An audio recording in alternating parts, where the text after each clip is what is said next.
Alrighty, I'm going to read the opening statement tonight and then handle nominations for the position of chairman, and then I'll turn it over to whoever is elected as chair. This is the regularly scheduled meeting of the Princeton Zoning Board of Adjustment being held on Wednesday, 25th of January, 2017 at 7:30 p.m. in the Municipal Complex.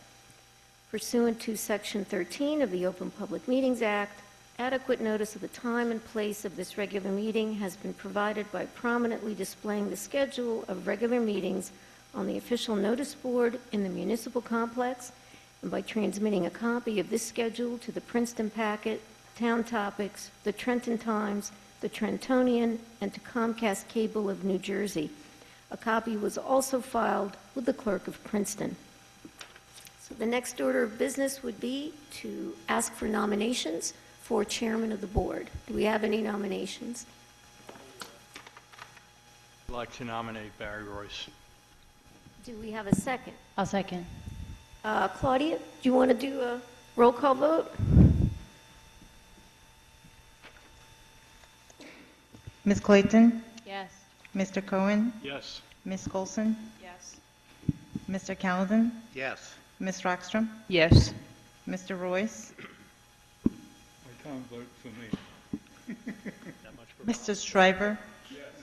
Ms. Uri? Mr. Tenenbaum? Yes. Thank you. Alrighty, now turn the meeting back over to Chairman Royce. Okay, now I can talk. And we have some organizational things to do. And first of all, we need a nomination for a vice chair. The nominations for a vice chair. Deathly silent. I'll nominate Steve Cohen. So there's a vote for motion for Steve Cohen. Is there a seconder for that? I'll second it. Mr. Tenenbaum seconds, I gather. Okay. No other candidate? So would you call the roll? Ms. Clayton? Yes. Ms. Colson? Yes. Mr. Callahan? Yes. Ms. Rockstrom? Yes. Chairman Royce? Yes. Ms. Shriver? Mr. Shriver? Yes. Mr. Tenenbaum? Yes. Thank you. Good. We now need to affirm a resolution to reappoint, I suppose, our lawyer, Karen Casey Esquire, to that position for the following, for this year. You have copies of this resolution. How do we deal with this? Do we need it? We don't need a motion and a seconder. We have a resolution. We can just have a roll call vote. Is that right? That's fine. Okay, so we'll have a roll call vote to affirm this resolution. Would you do that for us again, Claudia? Ms. Clayton? Yes. Mr. Cohen? Yes. Ms. Colson? Yes. Mr. Callahan? Yes. Ms. Rockstrom? Yes. Chairman Royce? Yes. Mr. Shriver? Yes. Mr. Tenenbaum? Yes. Thank you. And now, of course, we have the very important task of appointing a secretary who does all of the work and provides us with these big things of paper. Again, you have the resolution in front of you, and the voice vote will just affirm this resolution. I think you're allowed to call the roll for yourself. Ms. Clayton? Yes. Mr. Cohen? Yes. Ms. Colson? Yes. Mr. Callahan? Yes. Ms. Rockstrom? Yes. Chairman Royce? Yes. Mr. Shriver? Yes. Mr. Tenenbaum? Yes. Thank you. Good. Unfortunately, we still have some business to do. We need to approve two sets of minutes, the first of which is the 27th of July meeting in 2016. These were circulated. Are there any corrections, changes needed in these minutes? I did see two things on page 6. Page 6. Down towards the bottom, Ms. Schreiber said that this is a Sears Roebuck style. The second line just didn't make sense to me. Very similar architectural style, both of built-in approximately. And it's, maybe you just need to leave one of those words out. You see where I'm talking about? Okay. That's one of the corrections? Yes, the other one, on page 7, at the end of the paragraph starting with board members, to a one-bedroom apartment subject to the with conditions, period, didn't make sense to me.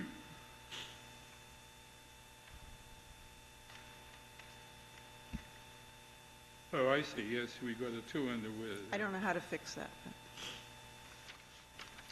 To the condition. To the conditions, maybe? Yeah, okay. Are there any other changes we need to make these grammatical and precise?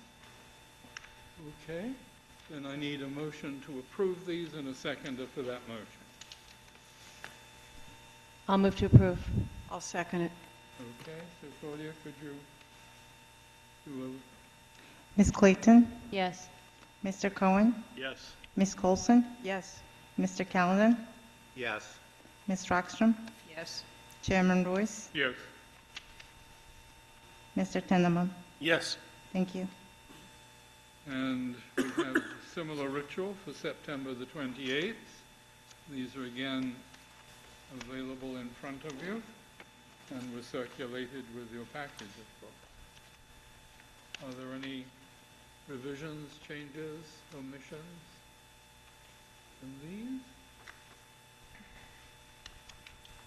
If not, I'd like a motion to approve and a seconder to that motion. I'll make a motion to approve. We have a motion to approve. Is there a seconder? I'll second it. So we have a motion to a seconder. Would you call the roll for us, please, Claudia? Mr. Cohen, Yes. Ms. Coulson, Yes. Mr. Callahan, Yes. Chairman Royce, Yes. Mr. Tindemans. Yes. Thank you. And now we come on to resolutions for various cases that we've heard and made a judgment on. The first one is 428 Mount Lucas Road, and that carries the case number Z1616-374V. And that was approved with conditions, or will be approved with conditions.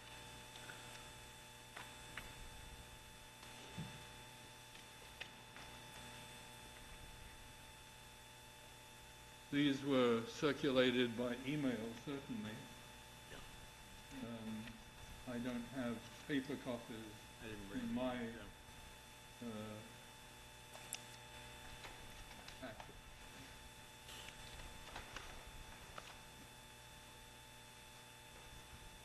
Does anyone remember having, I had Yeah. sent back, and apart from 2 minor spelling mistakes, I think in all of them everything seemed okay.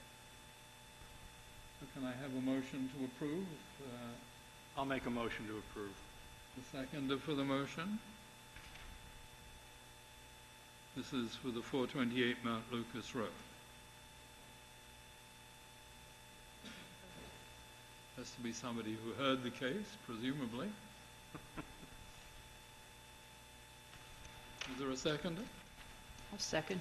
Okay, we have a motion and a seconder, and Karen, will you call the Yes.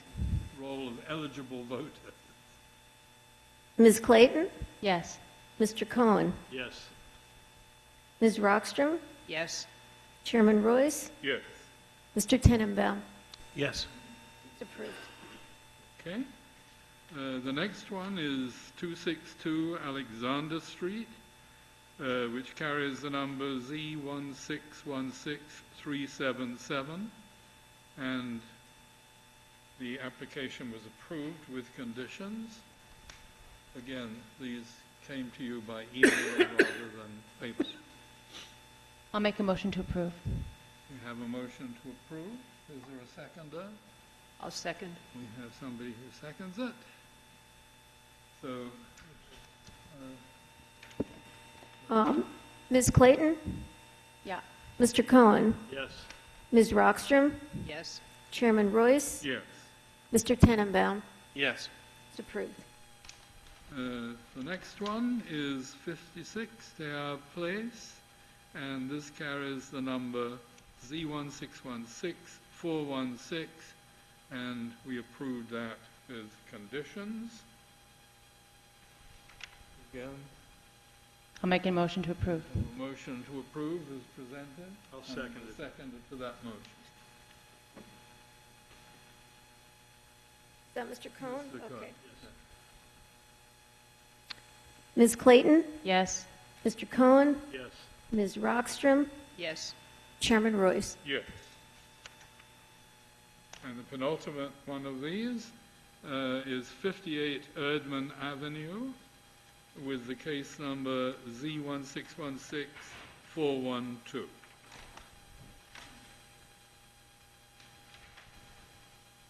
I'll make a motion to approve. We have a motion to approve, a seconder for the motion, I'll second. and a seconder for the motion.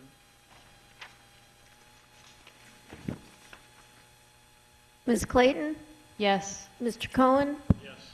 Ms. Rockstrom, Yes. Chairman Royce. Yes. All right, so the last of these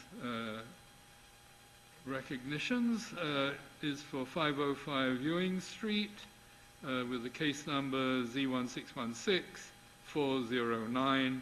Again, we approved that with conditions.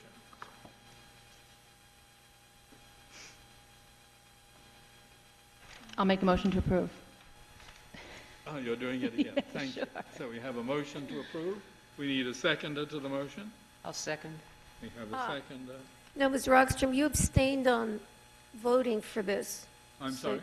I said Ms. Rockstrom abstained on this approval, so we need somebody to second who voted for it, which would be Ms. Clayton, Mr. Cohen, or you, Chairman Royce. Those are the three people that are eligible to vote Why tonight. don't I second the motion? Okay. All righty, and then we'll just go through the names. Ms. Clayton, Yes. Mr. Cohen, Yes. Chairman Royce. Yeah, Thank you. okay. So now we come to the time that you've all been waiting for. We're going to start on the applications, and one has got a certain historic value in terms of its paperwork being with the board, and that is 397 Cherry Hill Road, which carries the case number Z1515305. What I will do is to ask Mr. Bridger to read the essence of his memorandum to the board into the record, and then I'll ask you to present your case. Good. Mr. Bridger, before you read your memo, I will first note that the noticing is in order and the board has jurisdiction to hear the application. I think I'll swear you in and Mr. Solo right now. Gentlemen, do you both swear or affirm your testimony this evening will be truthful? I do. Great. It seems to work.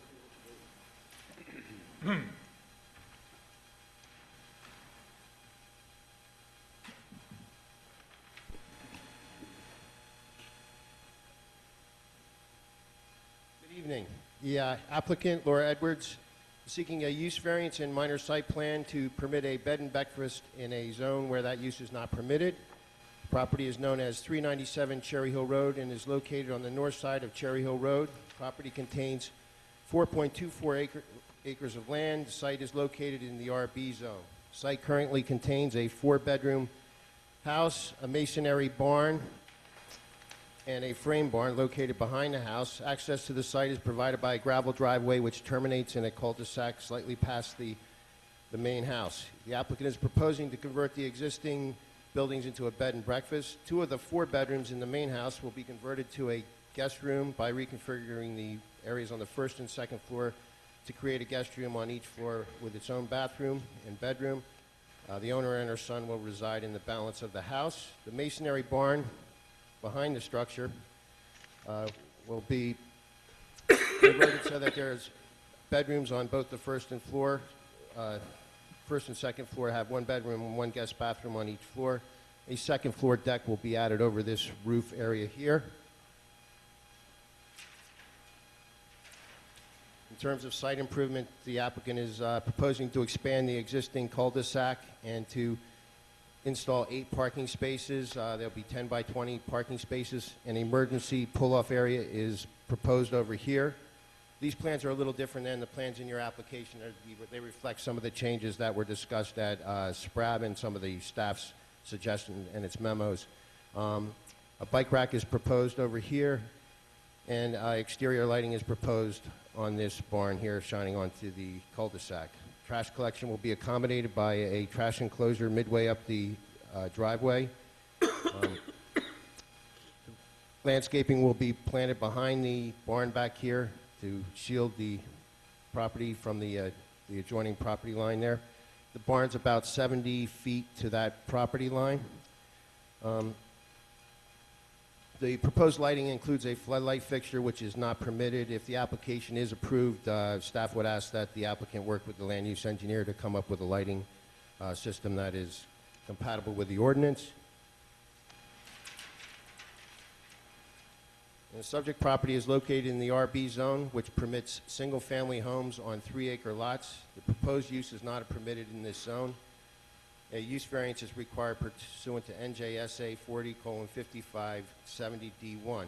The applicant must provide testimony to the zoning board, which enables the board to specifically find that the granting of the requested variance is based upon special reasons which carry on the purposes of zoning, or that an undue hardship exists for this particular property. In addition to the special reasons, the applicant must demonstrate that the requested variances can be granted without substantial detriment to the public good and will not substantially impair the intent and purpose of the zone plan and the zoning ordinances.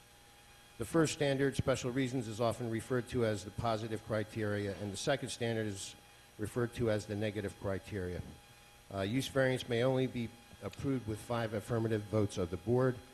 The applicant has a planner tonight that will address the positive and negative criteria. This is the first request in recent history for a bed and breakfast in Princeton, and the board should be careful in distinguishing that this use from other uses. The granting of this use variance could be precedent-setting. The town's planner, at least all those here, he can address planning questions as they arise during the planning testimony, which will be the applicant's, done by the applicant's planner. The applicant initially also requested a bulk variance for a sign. Signs are not permitted in residential districts. I'll just go over some of the site plan issues. There's 8 new spaces, parking spaces, which increases the impervious coverage about 1,600 square feet. It's been reviewed by our land use engineer, and he has decided that no stormwater control is required given the limited amount of disturbance. It's staff's opinion that the proposed traffic will have a negligible impact on traffic in the area. We have some general comments. There's an existing kitchen on the second floor of the barn, which we have no zoning or building construction approval for, and it should be removed if the site plan is not approved. We ask that a detail of the trash enclosure be submitted. We also suggest that maybe it could be in a less obtrusive spot, maybe back by one of the barns or in an alternative location. We ask the applicant to look at that. The final construction plans be reviewed and approved by Princeton Land Use Engineer for compliance with engineering standards, details, and design criteria of Princeton Township, including but not limited to the location and design of storm sewer drains, construction details for improvements to existing and proposed roadways, and all other engineering site improvements that may be modified or increased. Applicant must provide measures to comply with the Mercer County recycling requirements. And Cherry Hill is classified as a major collector road on the master plan, requiring a 50-foot right-of-way. The property survey shows that the property line is to the center of Cherry Hill Road. Therefore, a 25-foot right-of-way dedication is required. The application was reviewed by the Site Plan Review Advisory Board, and they offered the following comments. They asked that the proposed sign, which is 4 square feet in area, should be replaced with a compliant sign, which would be a 1 square foot sign That would include the owner's name and street number for easy identification. The proposed materials and details of the sign should be provided to the zoning board. They ask that any vegetation obstructing the site triangle where the driveway meets the street be removed. They have requested that the main circular turnaround be enlarged to accommodate turning radii for emergency vehicles, and that the extra spur shown here should be eliminated. If the application is approved, I ask that you leave that decision up to the land use engineer. He's concerned. He's trying to save some trees, and he thinks that an alternative plan can be made without having to increase the size of the cul-de-sac more than it already is, and not eliminate that emergency turnaround. They recommended that the landscaping plan provide a visual buffer to the barn from the residence to the north, which the applicant has already looked into that. Low flow toilets were recommended. Again, they had the same issue with the right-of-way, and they did request that a bike rack be provided. Those are my comments. If you have any questions, I'd be glad to address them. Do we have questions for Mr. Bridger? No? Thank you, Mr. Bridger. Thank you. Mr. Chairman? The floor is yours. Okay. The Yeah, light's on. Richard Schossman, attorney for the applicant. Mr. Bridger gave a very thorough presentation. We will, however, have an engineer briefly go over a little bit more detail. As Mr. Bridger indicated, Elizabeth McKenzie, our planner, will give the special reasons of the lack of the negative criteria under 4055D70C, and Mr. Ford, our architect, will just briefly go over the floor plans and the renovations. I will say that all the SPRAB comments will be incorporated, and they were incorporated, including the withdrawal of the variance for the sign. We have a regular sign now that doesn't need a C or bulk variance. We also will, if it's approved, consider the cul-de-sac, as he mentioned, and also the movement of the trash enclosure. And so without further ado, I would like to have Mr. Schmidt sworn in on the municipal land use law, please. Sir, would you state your full name for the record first? David J. Schmidt. And Mr. Schmidt, if you raise your right hand, do you swear or affirm your testimony this evening will be truthful? Yes, I do. Thank you. Okay, Mr. Schmidt, would you please give the qualifications and your background to the board and the audience, please? I'm David J. Schmidt. I'm a licensed professional engineer in the state of New Jersey, license number 39409. I've been practicing engineering for 30 years. My first 10 years was with Van Cleef Engineering. I started my own company, DS Engineering, and I've been in business for 20 years. I've been testifying in front of Princeton Township Zoning Board, Montgomery Township Planning Board, and various boards throughout this area. And have you found previously to be an expert? I have. Okay, and you visited the site?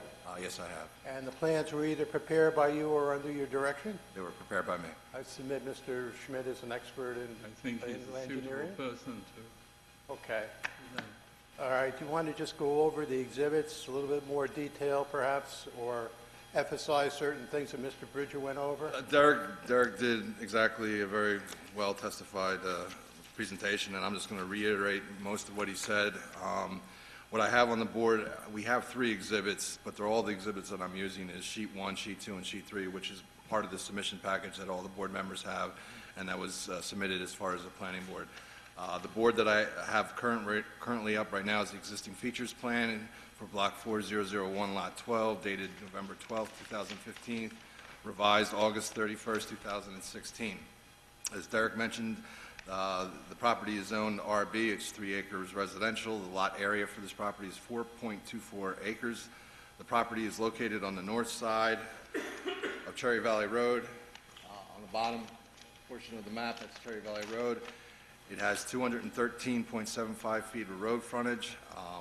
The property consists of an existing house, a masonry barn. The house is set back pretty midway through the property. A masonry barn, a masonry shed, frame sheds, and a frame barn are all located on the property and are planned to remain. The access to the property is a 220-foot long gravel driveway. It's 10 feet wide. It terminates with a circular roof. And the property is also fairly wooded, and it's well-maintained with lawn. The property slopes in a northerly east direction at a 2% slope. We have a fire hydrant located number 285 right across the street, right about where the driveway entrance is out. It's fire hydrant 285, and we did check the fire flows, and they do meet the standards of Princeton.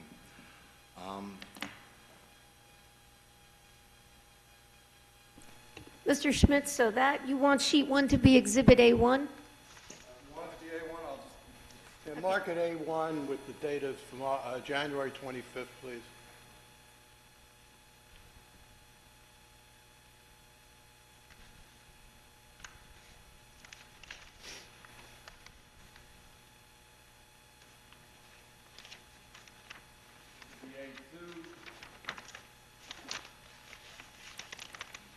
And this was supplied as part of the submission package.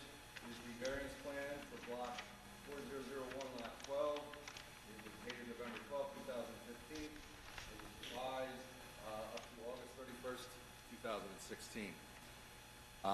The applicant proposes to start a bed and breakfast at the current residence. The existing dwelling with minor interior renovations with 2 guest rooms for patrons and 2 remaining bedrooms for the owner and her adult son, which will run the bed and breakfast. So the main structure right here will be 2 residents living there that will run the bed and breakfast, and there'll be 2 rooms for possible tenants to rent as a bed and breakfast.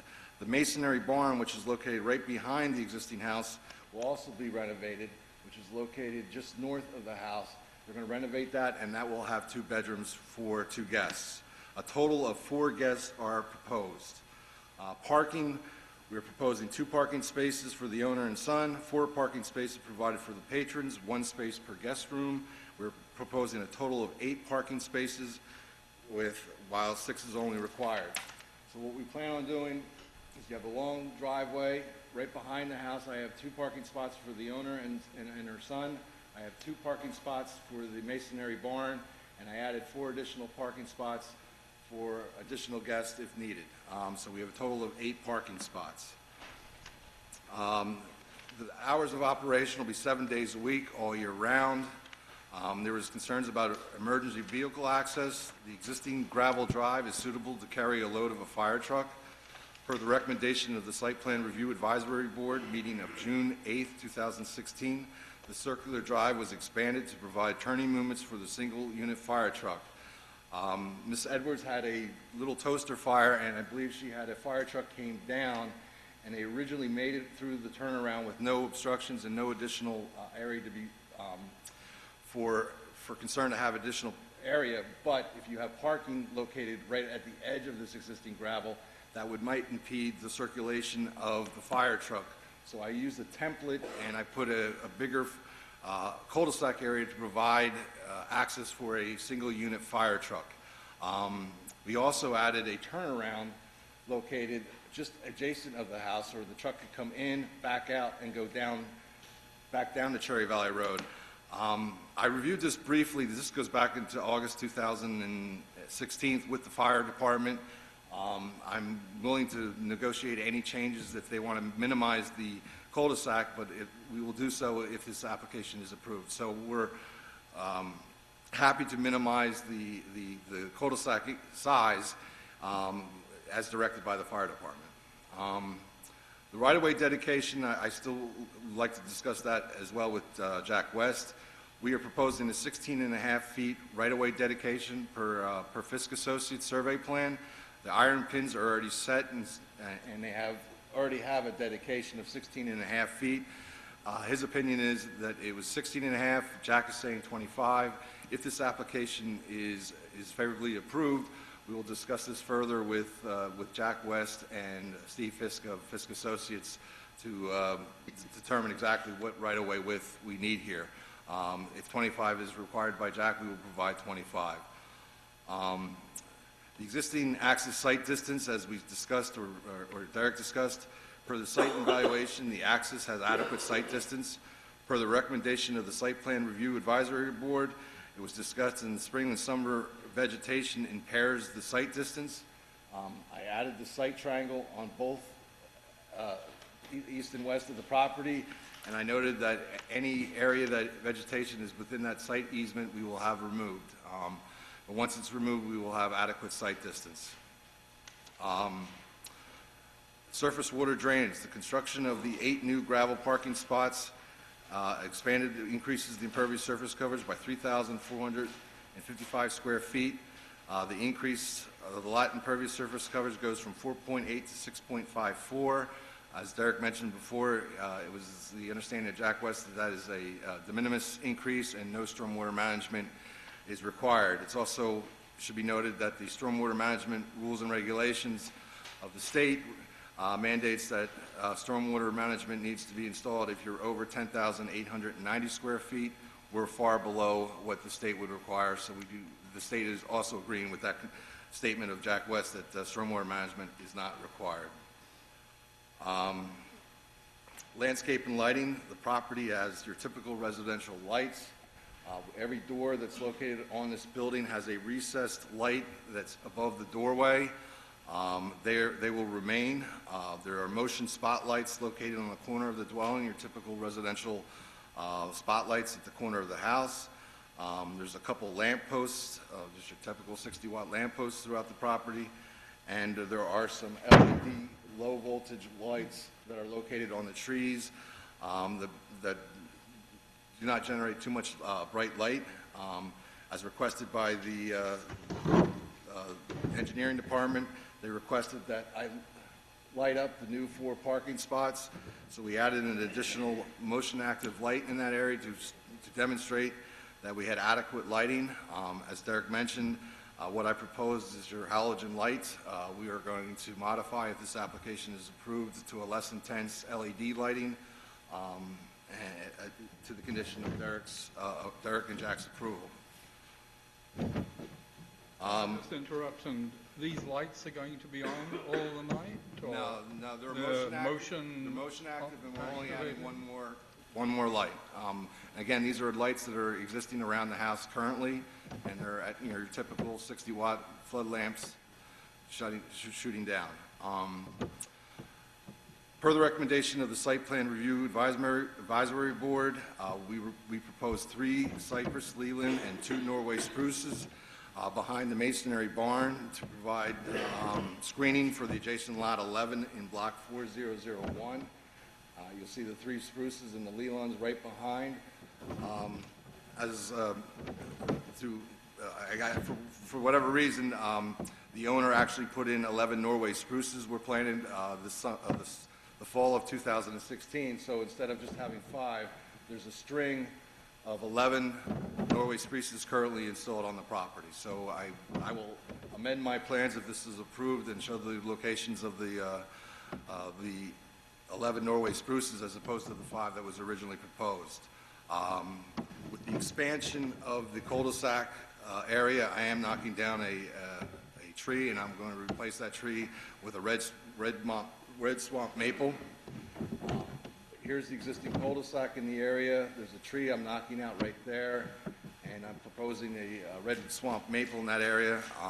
Again, if this is approved, we will discuss maybe trying to find a way to save the existing tree and not plant a new red swamp maple. Lastly,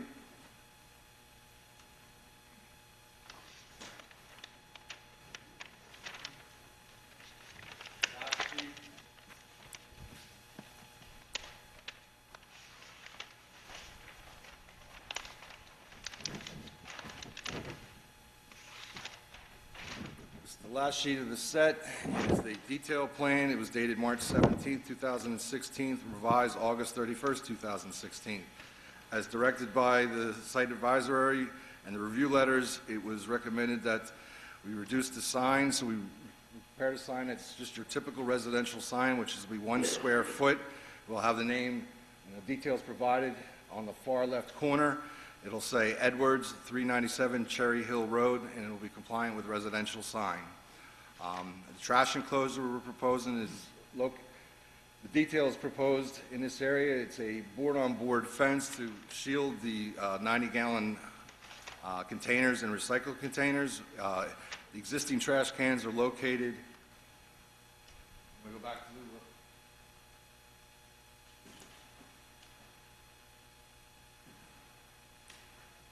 Exhibit A2. Halfway down the driveway, there's existing trash cans where the 90 containers are currently located. We were planning on putting the trash enclosure in that location. Again, if this is approved, we will relocate the trash enclosure location in a area that is, subject to Derek and Jack's review. But we have a detail and it will be screened. The lot is serviced by electric, gas, PSE&G. Water is public water, New Jersey American Water. Sewer is public sewer, Riverside STP. Cable, Comcast, phone, CenturyLink. At this time, we're not asking for any waivers or variances. We are here for a use variance from Section 10B-255 for permitted uses. The applicant proposes a bed and breakfast, which is not permitted in the RB zone. And that is my testimony on. I have one thing, Yes. Mr. Schmidt. Is your testimony that all SPRAD's recommendations are incorporated into the site plan now? That is correct. And just for the sake of emphasis, we are installing the bike rack, as mentioned by Mr. Bridger, Yes, we are. and that was also a SPRAD recommendation, correct? That is correct. Okay. Do we have questions? Okay. Yes. If I could, Mr. Chair, could you comment on the need for any kind of landscaping for the new parking area? You talked about there are now 12, I think you said Norway spruce behind the masonry barn to screen that. What about on either side of where the new parking is? And just the board may want to think about whether you also want some sort of screening there. Laura Edwards. But I'm more than happy to put it if Laura Edwards is the applicant owner. Yeah, I think, yeah, She would. yeah, Well, I'll defer to the board, but it seemed that you increased the buffer, which was one of our comments about to the barn because you're going to have more activity back there now. It would seem the same where you had a single-family home and a little gravel driveway that ended in sort of like a turnaround cul-de-sac area that now with the 8 parking spaces, we might want to provide some screening there. But again, I'll defer to the board. yeah, fine. We can do that, accommodate We that. can do that. I also have a question for you. I'm wondering why we're not using native plants for screening. Maybe that could be something that could be considered as well. For the new landscaping that is proposed, we could do native Yeah, planting. that should be, I mean, that's usual for a board to ask for native trees. Right. Yeah. I mean, I'm not a tree expert, but it's almost universal with any board that we use native trees. so. Thank you. Yeah, sure.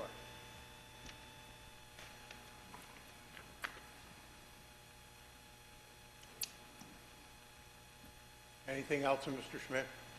I think not at this point. Okay. Ms. McKenzie?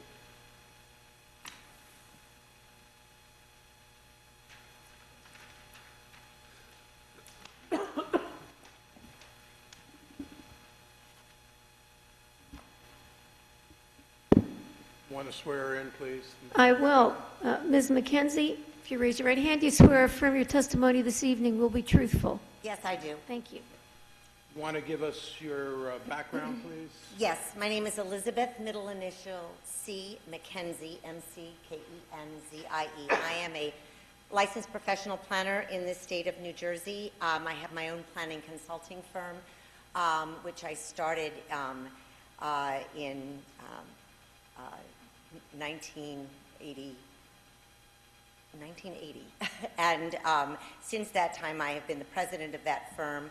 I have provided planning consulting services to over 36 municipalities or municipal clients. I've also appeared on behalf of applicants before various zoning boards and planning boards and governing bodies in some cases throughout the state of New Jersey. I have, I guess in the course of my career, appeared in over 200 municipalities in the state of New Jersey, some of them many times over. I have appeared here on behalf of applicants before this board. I also provide testimony as an expert witness in court on various housing and land use matters, and I'm a court-appointed master in a number of affordable housing cases, which obviously has nothing to do with this application. As long as you say good things, we're happy to listen to you. Thank you. I assume you accept her, okay? Just a couple questions. You visited the site and you've prepared a zoning report as per the memorandum of Mr. Solo and Mr. Bridger on the special reasons and the lack of the negative criteria under 4055D-70D1, right? I have. Okay. Do you want me to? Yeah, give your report, please. Give my report. First of all, I have an aerial photograph of the site. We would like you to talk into a microphone. You got to speak on the microphone. There's a portable one. Yeah. Do you have a portable one? Okay. Just in case I move around, which I'd like you to do. Oh, yeah, Thank you. good. I have here an aerial photograph of the site and its immediate environs, and there have been some changes there. This aerial photograph was taken in 2011, so there was work going on this site. That's been finished. I think that there are a few other changes in the area, but generally it is in the middle of a single-family residential area. I don't think there's any change in terms of that, and that's what's represented here.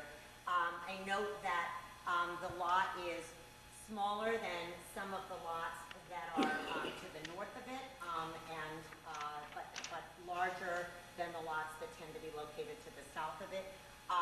What is unique about this lot is that it is a house that is an older home. It has been well landscaped over the years, and it is well screened from adjoining properties. And where it is not already extremely well screened, there will be additional screening provided, as has already been testified to. What is, I think, important about the aerial photograph is looking at where the house sits and the building that will be converted relative to surrounding properties and surrounding houses. The way the lot has developed makes it particularly suitable, I think, for considering what the applicant is proposing. And I'll get into the reasons for that. It is not certainly, the largest lot in the area. I think the lot immediately behind it is considerably larger, but it is a lot that is really nicely screened from its neighbors and quite separate in terms of where the house is located. And I think that's what's important. The lot itself is a 4.24 acre lot, and it's in the RB residential zone in Princeton. It has 213, almost 214 feet of frontage on Cherry Hill Road. You've already had a description of how the property is developed and what is being proposed in terms of the changes to the property. The most important thing about this application is that the applicant is proposing something that is not permitted in the RB zone, and that is, or in any other zone in Princeton, and that is a bed and breakfast inn, which is really, and you'll hear in my testimony, in many ways, it is proposed as an accessory use to the primary use of the lot, which will remain single-family residential. It is something that is operated, a bed and breakfast inn is something that is operated by the owner who remains on the premises. As compared to other types of uses, it's not, a commercial inn may not have the owner on the premises. An Airbnb may or may not have an owner on the premises or nearby, but very often people vacate their houses so that somebody else can use them. That's a very different kind of operation.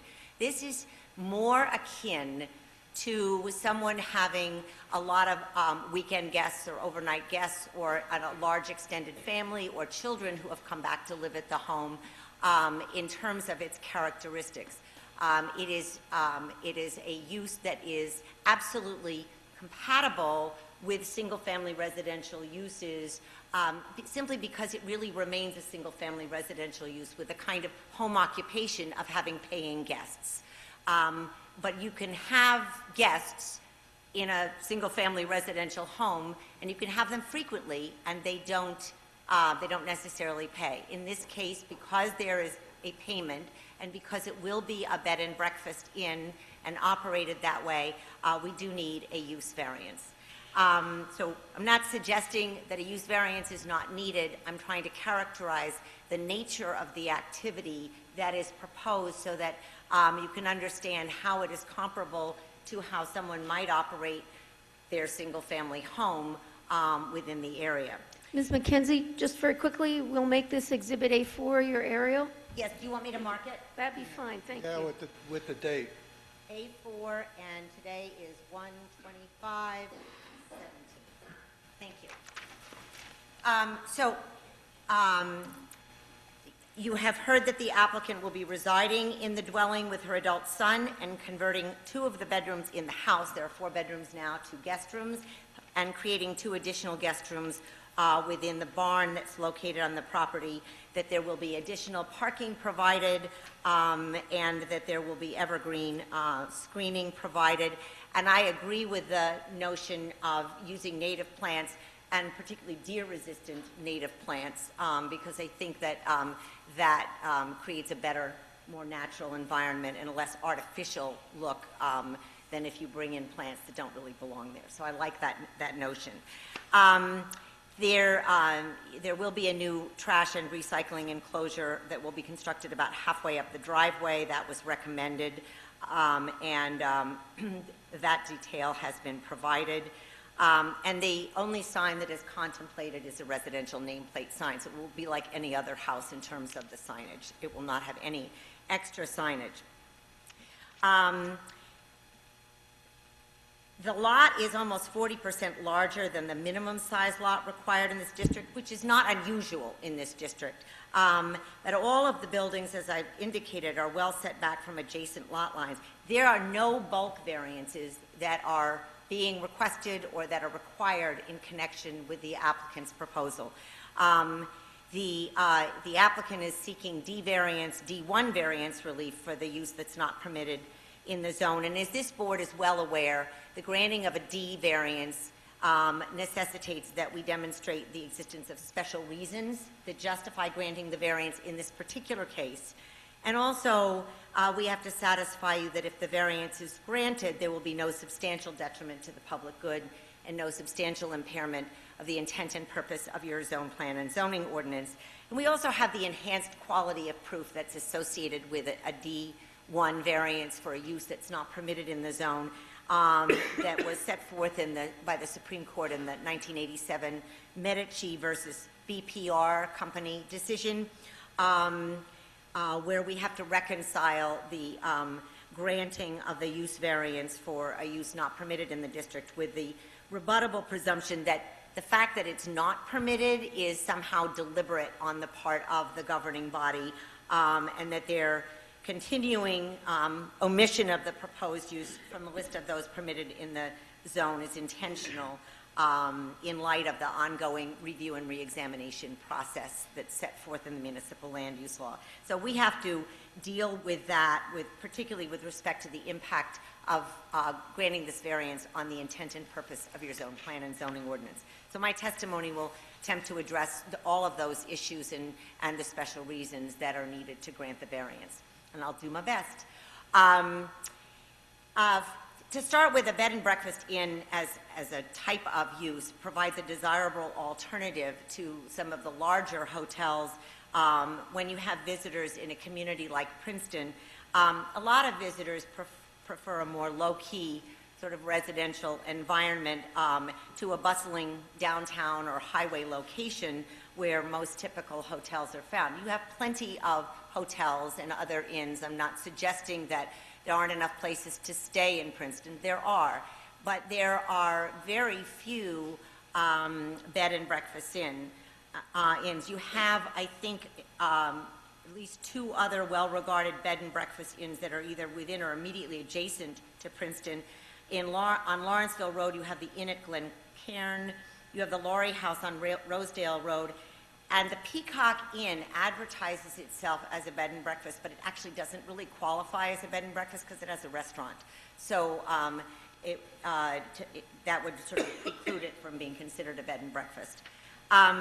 So the proposed use provides an enhanced choice of accommodations for people who have either business in the area or family in the community, or who are attending Princeton reunions, or visiting the Hun School or the Lawrenceville School, even though that's not in Princeton, or who are attending weddings and graduations in the area, or who simply are visiting Princeton as tourists. There was an article in the Princeton Packet over a year ago noting that the tourism industry in Princeton is soaring, and you know that the increase in the tourism industry is obviously good for your local restaurants and your local businesses, and that's not a bad thing. What bed and breakfast inns offer is a more intimate, home-like atmosphere, and sometimes a more favorable price compared to a larger hotel. And I think this is a very quiet and peaceful section of town that is ideal in terms of its general location for a bed and breakfast inn to be located. I think the thing that distinguishes a bed and breakfast inn from various other uses are the following characteristics. First of all, it is and remains at all times the principal residence of the innkeeper, so it is still a single-family home. It has a limited number of guest rooms, generally 4 to 11, with 6 being the average. In this case, we're going to have 4 guest rooms, so it will be fewer than the average. It serves breakfast at no extra charge to its guests, and generally only to its guests. So it is something that comes with the room, but it's not a separate restaurant. And by virtue of being a bed and breakfast inn, it really is just an inn, a place to stay that offers breakfast. Sometimes it offers tea or sherry in the afternoon to guests, but there are no dinners served, there are no lunches served. It basically is a place to stay for people who will go elsewhere for their meals in the community. According to the latest Illustrated Book of Development Definitions, which was undertaken by Moskowitz and Lindblom in 2004, I think they have a new edition that's either just out or coming out, but I don't believe the definition has changed. Guests rarely stay more than a few days in a bed and breakfast inn. Moreover, the authors comment that the impact of a bed and breakfast inn should not be much greater than that of a private home with frequent house guests, with the exception of parking demand, as most bed and breakfast inns are not accessible to public transit, and most guests therefore have to drive. So there will be people coming in and out in cars because by their very nature they are located away from public transit. A bed and breakfast inn can be distinguished from a micro hotel, which was something that I think Mr. Solo raised in his questions about the application. The term micro hotel is it's not a small hotel. It actually applies to a hotel that may have a lot of rooms, but they're characterized by exceptionally small and very well-designed rooms, but they're tiny. And they're totally unlike a bed and breakfast inn in that you don't necessarily get breakfast. It is not focused on creating a home-like atmosphere. It's focused on sort of meeting a traveler's basic needs, but with not a lot of extra space associated with the room. And they're likely to have many more rooms for rent. They're more apt to be located in an urban area. They're no one's principal residence, and as I said, they don't necessarily provide breakfast as part of the room rate. Usually they do not. They're also different from an Airbnb, which is a use that is highly difficult to define and regulate, and I'm sure that you have had discussions about Airbnbs, as most communities have, which are entirely marketed online and really escape any kind of local regulation. In this case, we're proposing something where we're actually submitting to you for a use variance, and we're actually submitting to you for any site plan improvements that you might want in connection with it. And we will have gone through a very exacting review process by the end of this, assuming that you choose to grant the variance, and it will be subject to whatever conditions this board imposes on what we are proposing. And I think that that really distinguishes us from Airbnbs, which could be a home or an apartment that the owner vacates while somebody else comes in and rents it, or it could be an extra guest room or cottage associated with an existing residence, or an investment property, which is operated basically as a commercial business. There are all different kinds of Airbnbs. And it's managed entirely through online advertising and bookings, and no local approvals are usually involved.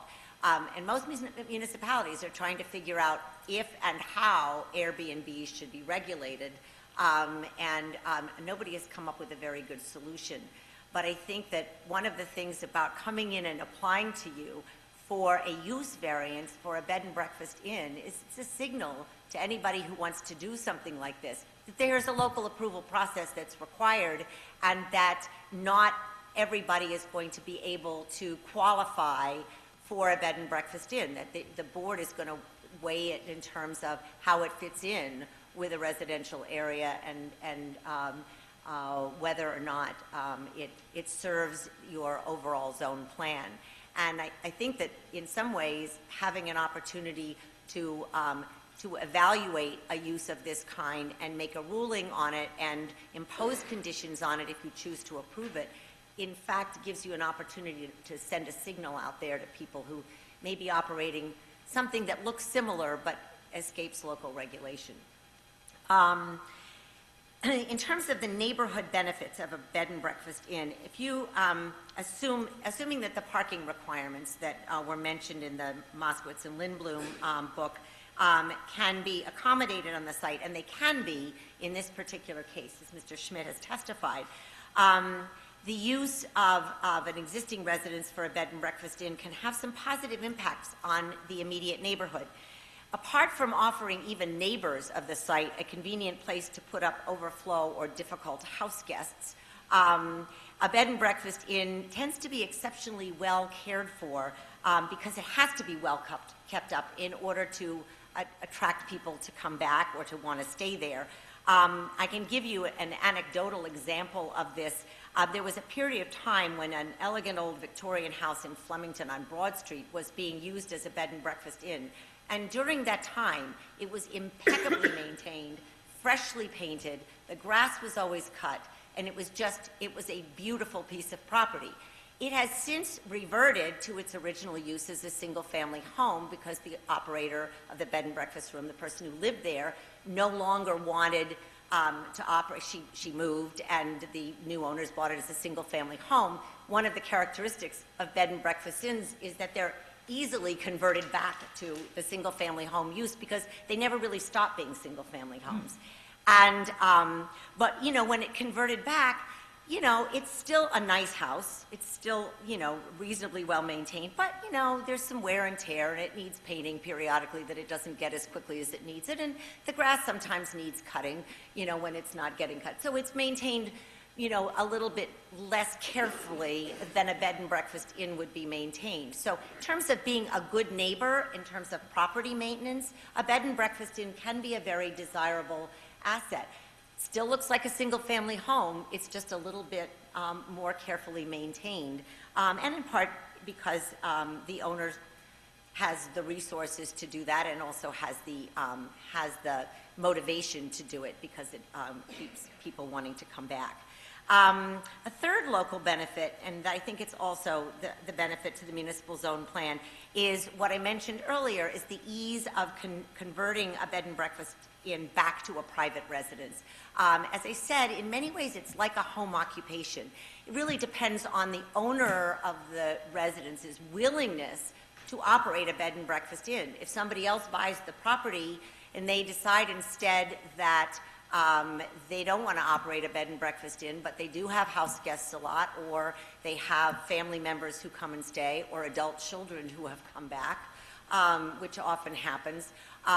It's, you know, the house will have a total of 6 bedrooms. That's not unusual in Princeton to have a 6-bedroom house and be able to accommodate a large number of people from time to time. the kinds of changes that are usually made to a single-family residence to create the bed and breakfast inn, which involves adding ensuite bathrooms and, separating part of the house to create some privacy for the owners, adding walkways and parking spaces, can very comfortably accommodate occupancy by a multi-generational family, for example. So in all respects, the bed and breakfast inn is still a private residence, and except that it doesn't send children to the local school district. Instead, it accepts paying guests for what are generally very short stays. And in that sense, that's why I have asserted that it's more like a home-based business or a home occupation than it is like a permanent introduction of a commercial use into a residential zone, which I know you don't want, and which would be I think, in direct conflict with the intention for the RB zone. Although there are various uses allowed in the RB zone that are not necessarily residential, they are not commercial, and you don't allow commercial uses in this zones. And I wouldn't be proposing this if I thought it was going to introduce a permanent commercial use in a residential zone. I wouldn't be testifying on this application. So in terms of this particular location, I've hit some of the things already, that it's a little bit oversized lot. It's about 40% larger than the minimum. It's accessible by way of Cherry Hill Road, which connects a major county road with a state highway. It's already developed with a large home and barns. It doesn't need new buildings added to it.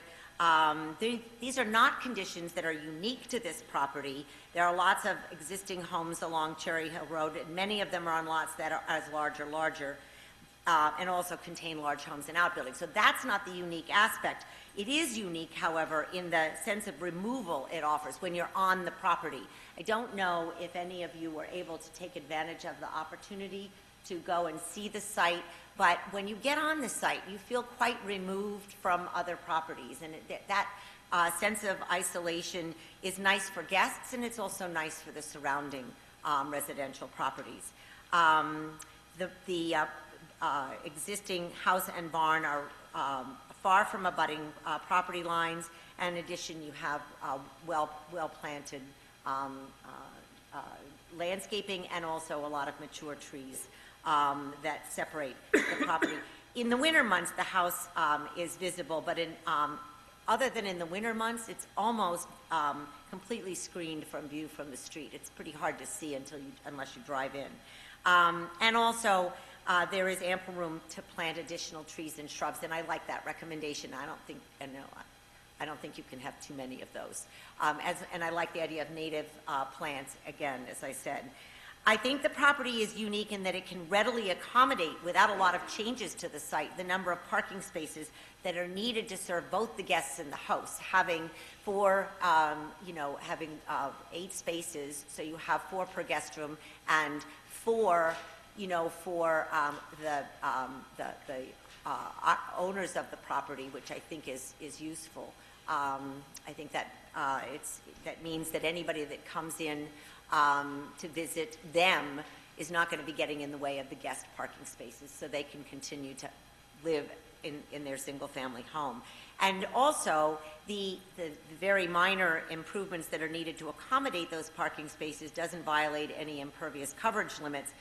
And so very few changes are really, as Mr. Schmidt testified, are needed to the site to accommodate this.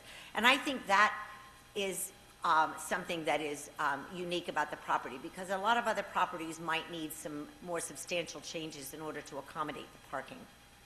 In terms of the special reasons for granting the use variance, I would cite to the purposes of the municipal land use law, and I specifically purpose A, which talks about municipal actions to guide the appropriate use of land in a manner that will promote the general welfare. I think the use of the premises for a small bed and breakfast in conjunction with a single-family dwelling provides a desirable alternative accommodation to people coming to Princeton for various reasons, and we all know that Princeton does attract a lot of visitors. Also, Purpose E is served of the municipal land use law. Granting the variance maintains an appropriate population density and concentrations the concentration that is consistent with what is anticipated in the RB zone. It's not substantially different from a large single-family dwelling in which people entertain guests and visiting relatives frequently. It will be a 6-bedroom dwelling, if you will, but there will be paying guests occupying 4 of the rooms. I think it's important that to know that a bed and breakfast inn is not constantly full. It doesn't operate under the same pressure that a hotel does. So a bed and breakfast inn may be busier on the weekends, or you might have a business person who chooses to stay there during the week, but you won't necessarily be operating fully, and you may not be operating at all. I mean, the owners are free to, close up and go away for 2 weeks on vacation and have nothing going on there. And the other thing is that you won't be generating things like school children. You won't be generating the kind of daily traffic that's associated with a large single-family residence that maybe has people living there all the time. You will have traffic coming in and out when there are paying guests there, but they won't tend to be coming and going a great deal. So I don't think you're going to have a remarkable difference in terms of the traffic impacts on the neighborhood. In terms of, I think you will provide sufficient space in an appropriate location for a use that is not, that does not exist elsewhere, except in 3 situations, one of which doesn't really qualify in the immediate area and is not allowed any place in Princeton. And I think that this is a location that's appropriate for it for the reasons I've given to you. So that promotes purpose G. And I think purpose I, promoting a desirable visual environment, because I think that it lends itself to excellent property maintenance, and the site has great natural beauty and extensive open space already, and that's not going to be compromised. So I think promoting each of those purposes of the municipal land use law is in itself a valid special reason to justify granting the variance in this particular case. In terms of the negative criteria and the enhanced quality of proof pursuant to Medici, it's a modest one proposal. There are only 4 guest rooms proposed, which is on the small side for a bed and breakfast inn, but I think appropriate in this context. You've already had an indication in the reports of your own professionals that there will not be any measurable impact on utility services or traffic volumes using Cherry Hill Road. And even with the added guest rooms, the property will remain comparable to other homes in Princeton. And most importantly, it will continue to be used as a single-family dwelling by the owners who will be on premises while they're accommodating guests. So by definition, the use is still a single-family dwelling, but with a bed and breakfast inn allowed. I think the architect will be able to testify that the conversion can be readily done on this site with little impact on the appearance or function of the property or its ability to be converted back to purely single-family use without the bed and breakfast inn associated with it. And I looked at your Princeton Community Master Plan and its strategic principles relative to this application. And there are a couple of things that I thought were statements that were promoted in this case, that Princeton should maintain a mix and balance of land uses that allow people to live and work in the same community. Well, and that's something, certainly by allowing the bed and breakfast inn, you are allowing the owners to live and work in the same community. That new development should be compatible with neighboring uses, and clearly the new development will be compatible with the neighboring uses for all the reasons that we've stated. Also that the existing neighborhood should be maintained by encouraging renovation and reuse of older buildings and developing new uses for those areas that are underutilized. I wouldn't say that this is underutilized, but I would say that allowing a bed and breakfast inn on an appropriate property does encourage the maintenance and quality of the property itself. And also the master plan endorses the preservation and protection of the natural environment and the maintenance of the natural landscape. And that, I think, is also clear in this case, that we're not doing anything to change the very attractive property on which the buildings sit, the particular property in question. As to the enhanced quality of proof that's required for the applicant in a use variance case, I think it is interesting to note in Mr. Solo's report, he said this is the very first bed and breakfast inn application in Princeton. The Medici case dealt with a situation where there was a use variance to allow a conventional, regular old hotel in a zone in which several other use variances had already been granted for new hotels, and yet still the governing body had chosen not to amend the ordinance to allow hotels. And it was the notion that if the ordinance hasn't been amended and use variances have been approved, there may be an intention on the part of the governing body to signal that they didn't want use variances approved. I think in this case, we don't have that background.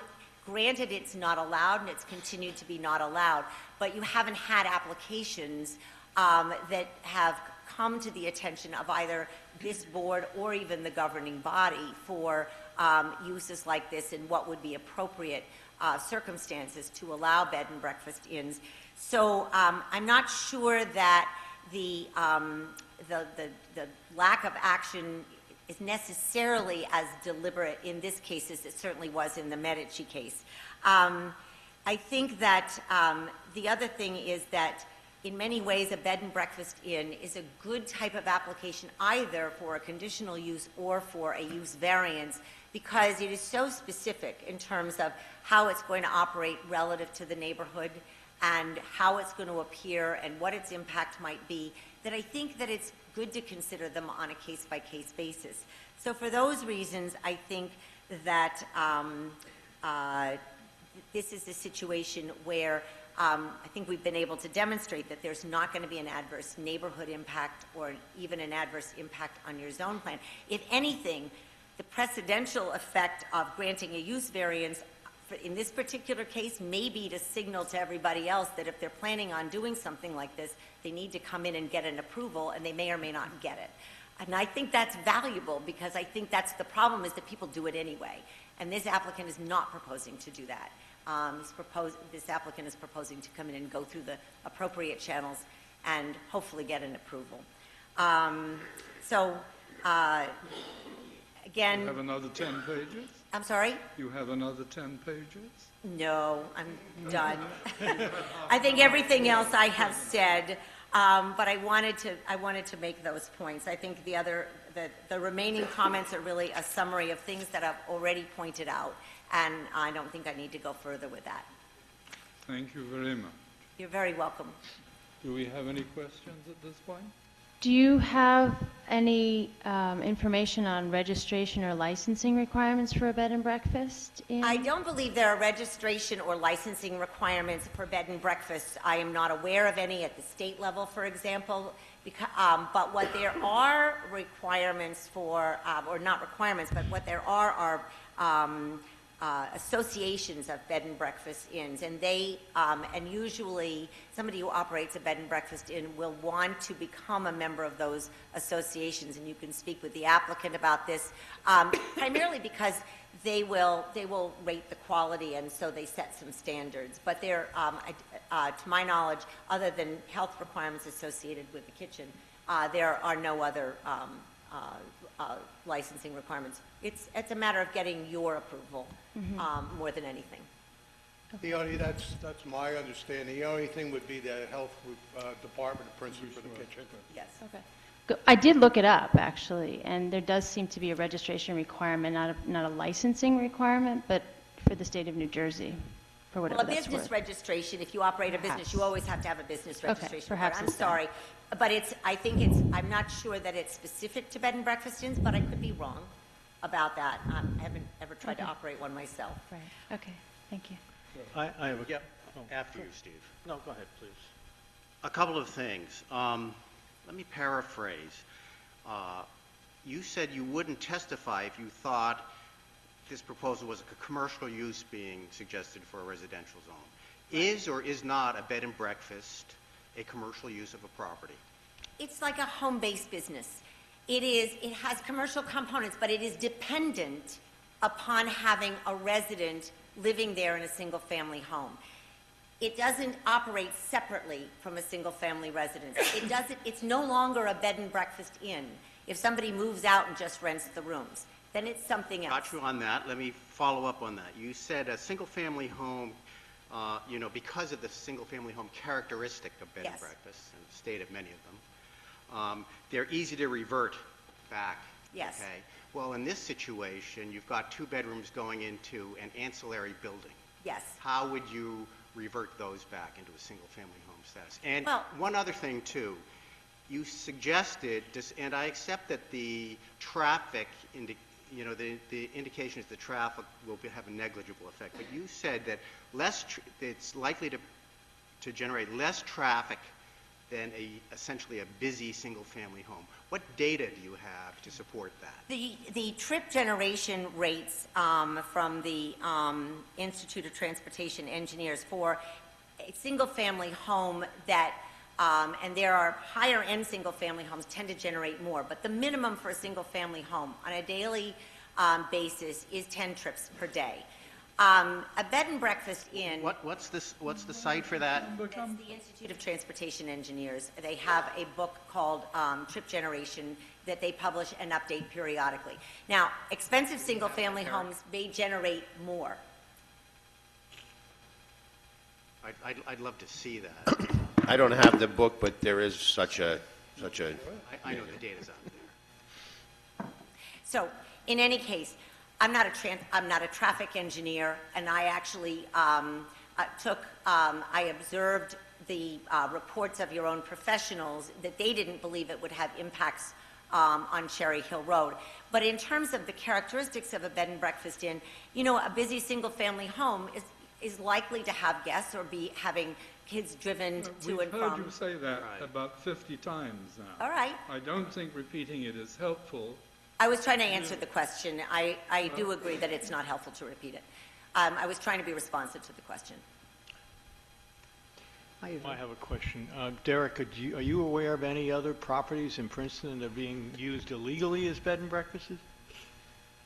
Not to my knowledge. The Peacock Inn went for a use variance to expand. It was considered a hotel, and that's a non-conforming use in a residential zone, and they went for an expansion of that use. So, And again, to go to the number of trips, you're asking for 8 additional cars, so obviously you're seeing there's going to be more cars on there, and you're going to have people coming and going during the day. So I would assume that there would be significantly more trips in and out than a single-family house would generate, because you're asking for 8 additional cars for a 6-bedroom house. Well, no, we have 8 parking spaces on the site. You have 6 bedrooms, which is not atypical in Princeton to have houses with 6 bedrooms. And because expensive houses tend to generate a little bit more in the way of traffic, sometimes because there are service people that come to the house and things of that nature. What I think the point is that it's not constantly going to be operating with people coming in and out. That's not how a bed and breakfast inn operates. They have a busy weekend, such as Princeton reunions, when all of the guest rooms are full, or if there's a graduation or a wedding. But then there'll be times when it's not full at all, and you won't have that kind of activity. But it still is a single-family home, a single-family area. It is. And effectively, although maybe not a full commercial use, it is a commercial use. It's like a home-based business. In It's that a commercial. sense, yes. It's a business. It is. It's a business, And it's business run in conjunction with a single-family home. and it's a single-family area, and I'm not convinced that this particular property in this particular area presents a compelling case to be used as a bed and breakfast. Okay. I mean, I'm not going to argue with you. You're a Okay. board member. You get to make the decision. I just Okay. testify. You get to vote. I disagree, but I presented my testimony. Okay, thank you. Ms. McKenzie, one question for you. Each guest room then would have up to 2 guests? Well, it depends. I mean, generally it's couples that come, but they come in one car because they come together. Sometimes you might have a family that has children coming. Occasionally you'll have a single person who is working in the area and prefers to stay there. But generally you will have you know, to the extent that somebody occupies the room, you will generally have 2 guests per room, yes. One last question for me. What are the employee, what's the thing about the employees that would be needed at a bed and breakfast of this size? And is there data on that? There probably kind is of traffic data, does but I that think the generate? better person to answer that would be my client, who can tell you how she plans to run it and who she intends to employ. I think it's a good question. I don't want to speculate on how she is going to operate it. I mean, in many cases, people do it themselves, but they might have cleaning people. My daughter worked as a chambermaid in a bed and breakfast inn around the corner, and, you know, so, you know, you all often have a chambermaid come in and clean up. I'm concerned about the precedent that this could set. You've given a lengthy testimony, and I don't hear anything that's terribly distinctive about your particular opportunity and the variance that you're setting that would distinguish it from other people coming in here with a cookie cutter type of presentation. And I don't think that we would really want to see that in a residential neighborhood. So I would ask, and maybe not this minute, for you to think about what very distinctive types of criteria you would recommend for consideration to us for such a variance. I mean, as conditions, or just why this is, I think this is particularly appropriate in this location. Is that what you're asking? I'm sorry? Do you want conditions that I would recommend be imposed, or I'm trying to understand what No, you're conditions looking for. really, condition is the wrong word. I would ask for some distinctive reasons that you are proposing that would make your bed and breakfast different from other people who would walk in here, you know, after, let's say, if we granted the variance to you, who would present with the very same conditions, with the same criteria, and be surprised, you know, if we didn't grant it. Again, the... We were thinking of setting the precedent in that. Right, So right. you're looking for ways to distinguish this property and this proposal? Yes. Do you want me to answer that now? I had gone over some of this, and at the risk of being a little bit repetitive, let me just hit what I think are the high points about that. I'm sorry, Mr. Chairman. But I think that, first of all, the fact that this property does not require a lot of physical changes to the site in order to accommodate the parking that's required, because parking, you know, does have to be provided for a bed and breakfast inn. The fact that it doesn't even require a lot of changes to the buildings. There will be the conversion of the barn on the premises to accommodate 2 guest rooms. And I think somebody had asked a question about that, and I think and how that, you know, fits in with the single-family home concept. I think frequently, if you have returning children and grandchildren, for example, and it's sometimes nice to have bedrooms that, you know, are in a different building, so that if they wake up in the morning and make noise, they can be in there. I mean, that's something that happens. Or if you have adult children, you know, older children living with you, they can have their bedrooms there, still join the family for their meals, because there's no kitchen facilities in that. They're just bedrooms and bathrooms. So I think that can happen. But that's not your direct question. Is I think the property, just as in its current condition, can readily accommodate this use without dramatically changing its relationship, without really changing at all its relationship to its neighbors, maybe adding a little more screening, but not requiring, you know, a redesign of the site so that it's more evident that something is going on here to its neighbors. That's an unusual situation. Other properties might be able to accommodate the same thing, but a lot of properties couldn't. And I think that's important. And I think that it will be important that if you approve this, that a condition be that this is something that it's in conjunction, it's ancillary to the single-family use of the premises, and that it will always remain ancillary to the single-family use of the premises, because that is what a bed and breakfast inn is, and it's an appropriate condition for the board to impose. So, you know, I can't say that there are not other properties that might be appropriate for it, but I think what we have the burden on us is to demonstrate how this property is peculiarly suited to it. And I don't know that that same set of circumstances in exactly the same situation would apply elsewhere. Thank you. You're welcome. Good. You have another witness? Yes, Mr. Ford. Mr. Ford is now going to address us. Right. Thank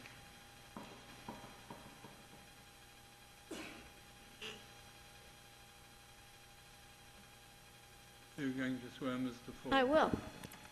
Mr. Ford, you swear or affirm your testimony this evening will be truthful? I do. Thank you.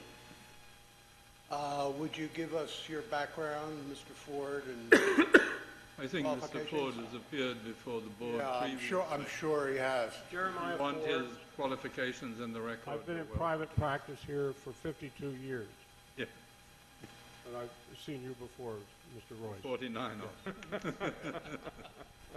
I want to start out to say that I regret that my testimony is going to be very brief because we're doing very little to the building.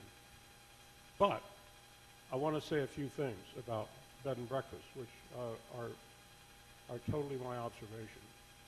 I was happy to have designed the Glen Cairn, which is a bed and breakfast on the Princeton-Kingston Road, which was a historic structure, and the fact that we turned it into a bed and breakfast allowed us to preserve it. And if any of you have driven by and noticed it, I congratulate you, but not many people do notice it, and that's a very important point, I think, about bed and breakfast. The other thing I want to say is that as somebody who likes to stay in bed and breakfast as opposed to hotels, I really prefer several things. I like it to be in a residential neighborhood where I'm not full of the commerce of daily living, because that's a special characteristic of a bed and breakfast. The other thing is, because we have these gadgets that we can get around in, we can find our little bed and breakfast in the damnedest places, and I think that makes it that changes the whole picture. It allows us to be in a residential neighborhood and still be able to find it. And that was one of the reasons we dropped the requirement for putting a big sign in front of it, because we know that people are just going to be able to put it on their GPS and find it very easily. Okay, enough of that. Now, I don't have to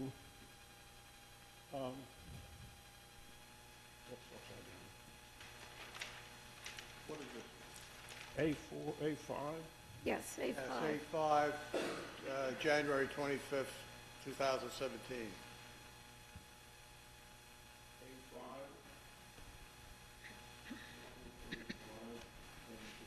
Right. So I'm not going to, the planner and the engineer have done a good job of telling you where the site is and what it's doing, but I wanted to show you this site plan that we prepared, in which I've shaded the setback lines, so that you can see how very dramatically isolated this house is from the rest of the property. You know, as in so many cases, you're dealing with people who are right up against it, but we're really in the center of things. The other thing I wanted to talk about is just to show you how little work is being done in these buildings. This is in the lower left-hand corner are the plans, the first floor plan and the second floor plan of the existing house. Those are existing. Over here you see what we're doing to it, and the shaded walls are new walls. So you can just see at a glance that there's really very little work we're doing to this building.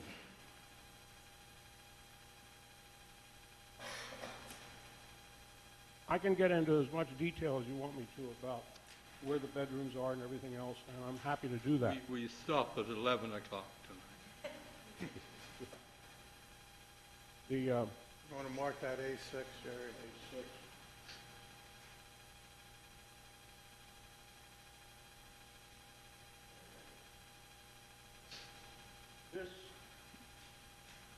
this is the barn, and the existing plans of the barn are shown here in the upper left-hand corner. And you can see the changes we're making are we're putting a guest bedroom on the first floor and a guest bedroom on the second floor with bathrooms. Derek mentioned that we have an illegal or an bad word, maybe unapproved kitchen that, should you turn down our application, will have to be removed. And we concede to that. Photographs of the barn. Then I have the summer pictures of this beautiful site. So you can, I'll call this A7.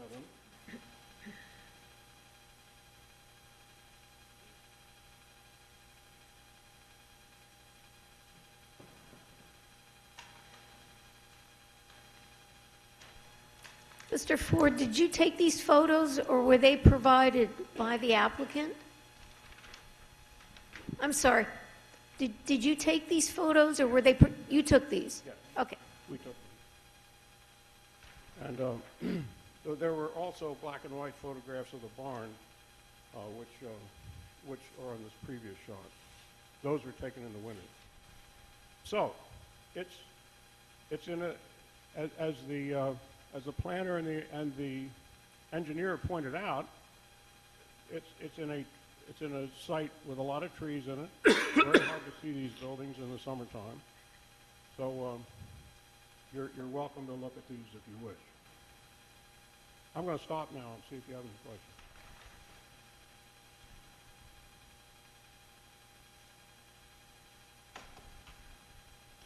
I think we have no questions for you, it appears.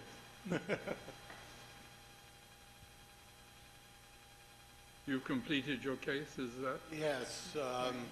I will invite questions from the audience at this point. Yes. Yes, you can speak from the lectern. You'll have to identify yourself and swear to be truthful, and our attorney will help you do that. Okay. My name is Sonia Lips, L-I-P-S. And can we have your address too, please? Sure, it's 451 Cherry Hill Road. All right, now we'll swear you in. Do you swear or affirm your testimony this evening will be truthful? I do. Thank you. Okay. Good evening, members of the board. My name is Sonia Lips. My husband and I recently bought the property next to the proposed bed and breakfast. We've lived in Princeton for about 3 years now. We have 2 children that attend the middle school. I speak not only for ourselves, but I also represent the community of neighbors who are opposed to the opening of a bed and breakfast in our neighborhood.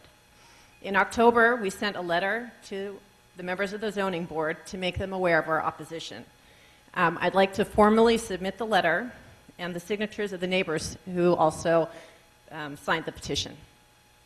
Can't do that. Yeah, Ms. Lisk, the problem is we will put it in the board file, but the problem is without your neighbors here to testify. Are they here? Some of them, yes, and some of them are not because they have children and they have to be at home. Here's my suggestion. As I said, we'll certainly put it in the board secretary's file. However, and all the neighbors who are here, we invite them to come up and comment and express their concerns. Normally, the board does not accept petitions because the applicant has the right to ask questions of the objectors. Not a petition, it's just the signing of opposition. Can't do that. Well, I'll tell you what, if you want to read this into the record as your letter, you can certainly do that. All right? Okay.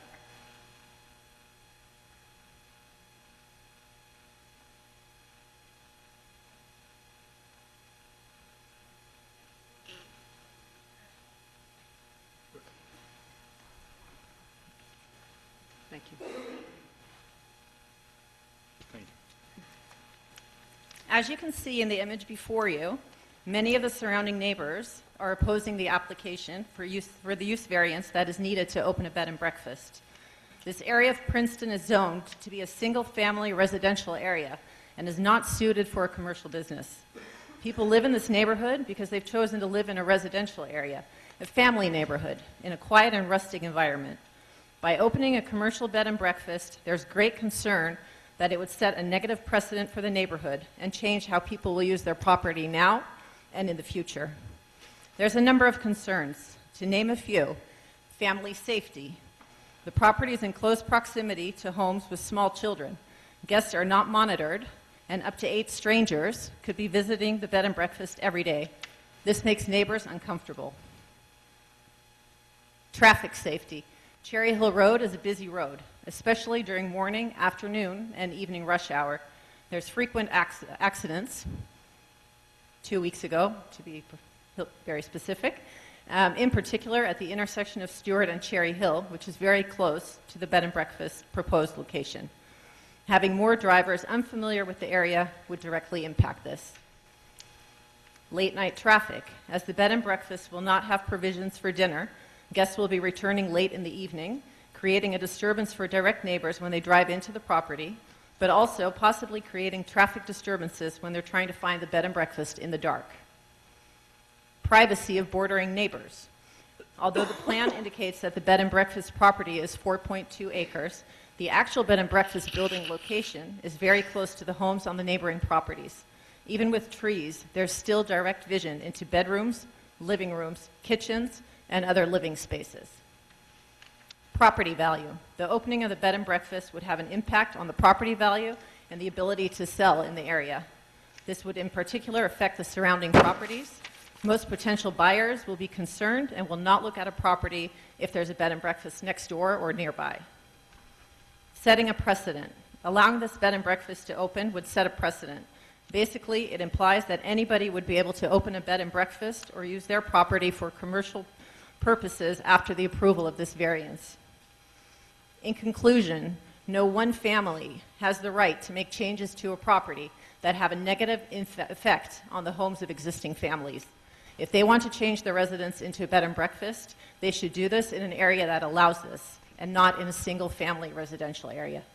It may not feel to the applicant that opening a bed and breakfast would have a negative impact or be in opposition to neighbors, but as you can see by the reaction of the surrounding neighbors and the community, it does. We respectfully ask the board, on behalf of all surrounding neighbors, to not approve this use variance. Thank you. Can I comment on those statements, please? I'm sorry?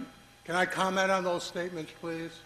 If you like, you want to hear other there's statements? a case called Homes of Hope versus Zoning Board of Adjustment, 236 NJ Super 584, in which the court said that objectors complained generally of additional traffic, undesirable guests, tax losses. Court held that there was no evidence of any significant addition to existing traffic, and your planner said that, and that the other objections are speculative and inappropriate. That's the holding of a court case.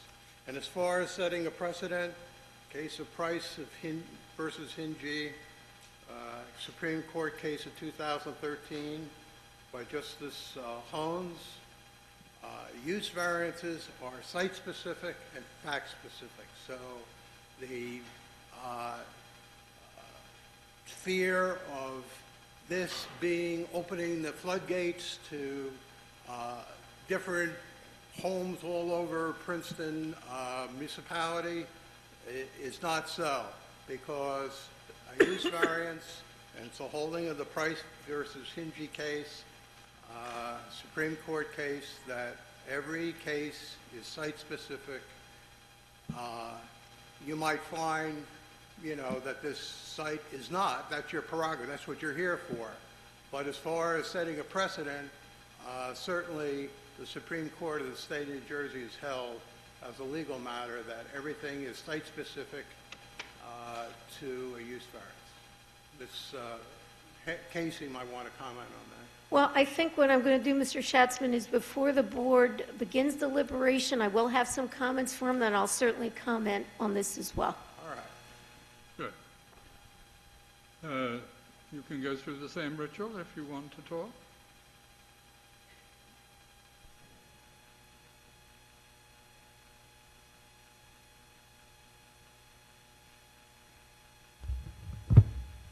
Good evening. My name is Wendy Maker, and I live at 459 Cherry Hill Road. I've resided there with my husband for 36 years.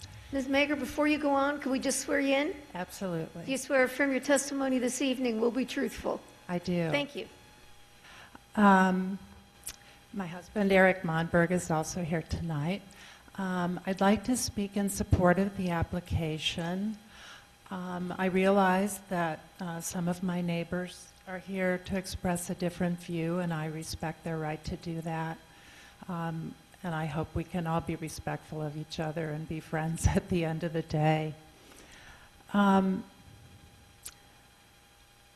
just would like to recite a little history because of some of the concerns the board has expressed. You know, the house immediately next to us, which is just between us and Mrs. Edwards' property, actually the house that Mrs. Litz and her family recently moved into. Some years ago, 2 owners ago, they put an enormous addition on, and originally it was, I guess, intended to be for the use of their nanny. Eventually it was rented out. It was not a problem. I mean, I'm not sure that was entirely kosher, but it wasn't bothersome. It didn't create a huge problem for us or other neighbors that I'm aware of. And then subsequently, the gentleman who lived there, he had a vision disability. He had a lady who helped him, a housekeeper, her daughter, her daughter's children. I just want to make the point that a residential use can involve a lot of people and a lot of cars, or it has in my neighborhood up to now. But it hasn't been a problem. Also, immediately across the street from Mrs. Edwards and sort of catty corner from us, there's an enormous project going on. There's been a second building built, which is bigger, I'm sure, in square feet than my house, and a couple ancillary buildings. I'm sure that's all permitted by zoning. I don't believe they obtained a use variance. But it's just, you know, residential uses can involve a lot of things and a lot of space and a number of trips in and out with cars. Laura Edwards is a good friend of mine, but I believe an objective assessment is that this would be a good, sustainable use of her property that won't negatively impinge on our neighborhood. If I thought having a B&B on her property would negatively impact my property value, of course that would concern me, but I have no such concern. Laura has a very large, much larger than mine, 4+ acre lot. It's beautifully landscaped. The buildings are toward the center of it. And it's set far back from the road. She's not proposing to increase the footprint of any building or add any buildings, just the opposite. I think she's going to tear down a small chicken coop.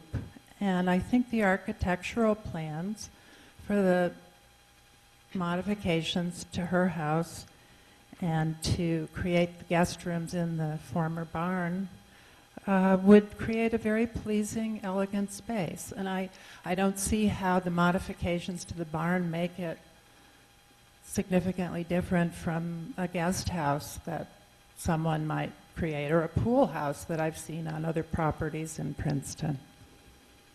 As has been mentioned, we live, and Mrs. Edwards lives on Cherry Hill Road. It's a very busy road. I really feel convinced that the addition of 4 cars for 4 rooms would have no discernible impact on the traffic. And in fact, if Laura currently had other family living with her instead of residing alone, there might be 4 more cars at her house. But her husband passed away some years ago, and her son currently lives on the West Coast. I also have an interest in development proposals as an environmentalist and a former member of the Board of Sustainable Princeton. And so I feel glad that we don't see a proposal to add a lot of impervious surface or cutting more than one tree, if that. I think adaptively reusing the older part of Laura's house and a barn that no longer holds animals is very consistent with our objective to be a sustainable community. Really, I think Laura, Mrs. Edwards, deserves credit for doing this the right way. I know of people in Princeton who use their house as a B&B. I know of people who do Airbnb.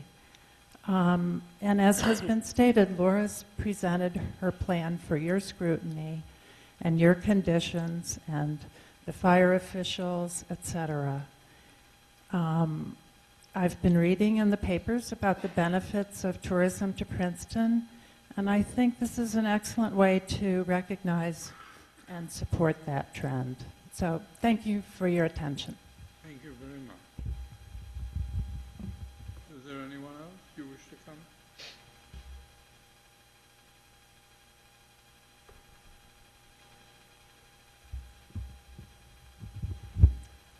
Carlo Balestri, owner at 910 Stewart Road. Your testimony this evening will be truthful. Yes, I do. Thank you. Hi. The owner at 910 Stewart Road, it's at the corner of Stewart Road and Cherry Hill. Our property is about 25 feet outside the notification zone, so it's very close to the property. I object to this development primarily for safety reasons and for also my belief that it will bring down the property values to the adjacent properties. I also wanted to just quickly make 2 other points. I'd like to push back a little bit with this notion that in-guests are equivalent to family or family friends. In-guests are unknown not only to the neighborhood, but also to the owner-operator of the inn. So I think it's a very different situation than to say that it's equivalent to having additional family members staying in the house. Also, I think I just wanted to point out that I thought the presentation was insensitive a little bit to some of the neighboring properties. I didn't hear any mention of the sight lines specific to some of the neighboring houses. I have a concern with the 4 proposed parking spaces on the west side of the property. From what I can see, I didn't really see a good plan of it, but it looks like the headlights from those parked cars might be aimed directly at the house at 427 Cherry Hill Road. So I'm not really sure how well thought out that location was. And furthermore, I haven't heard any testimony related to the hardship of the applicant presenting any hardship as to why a use variance should be accepted. There wasn't really any specific testimony to why this particular property or a circumstance that she may have might give her special need to get this use variance. Thank you. Would you come?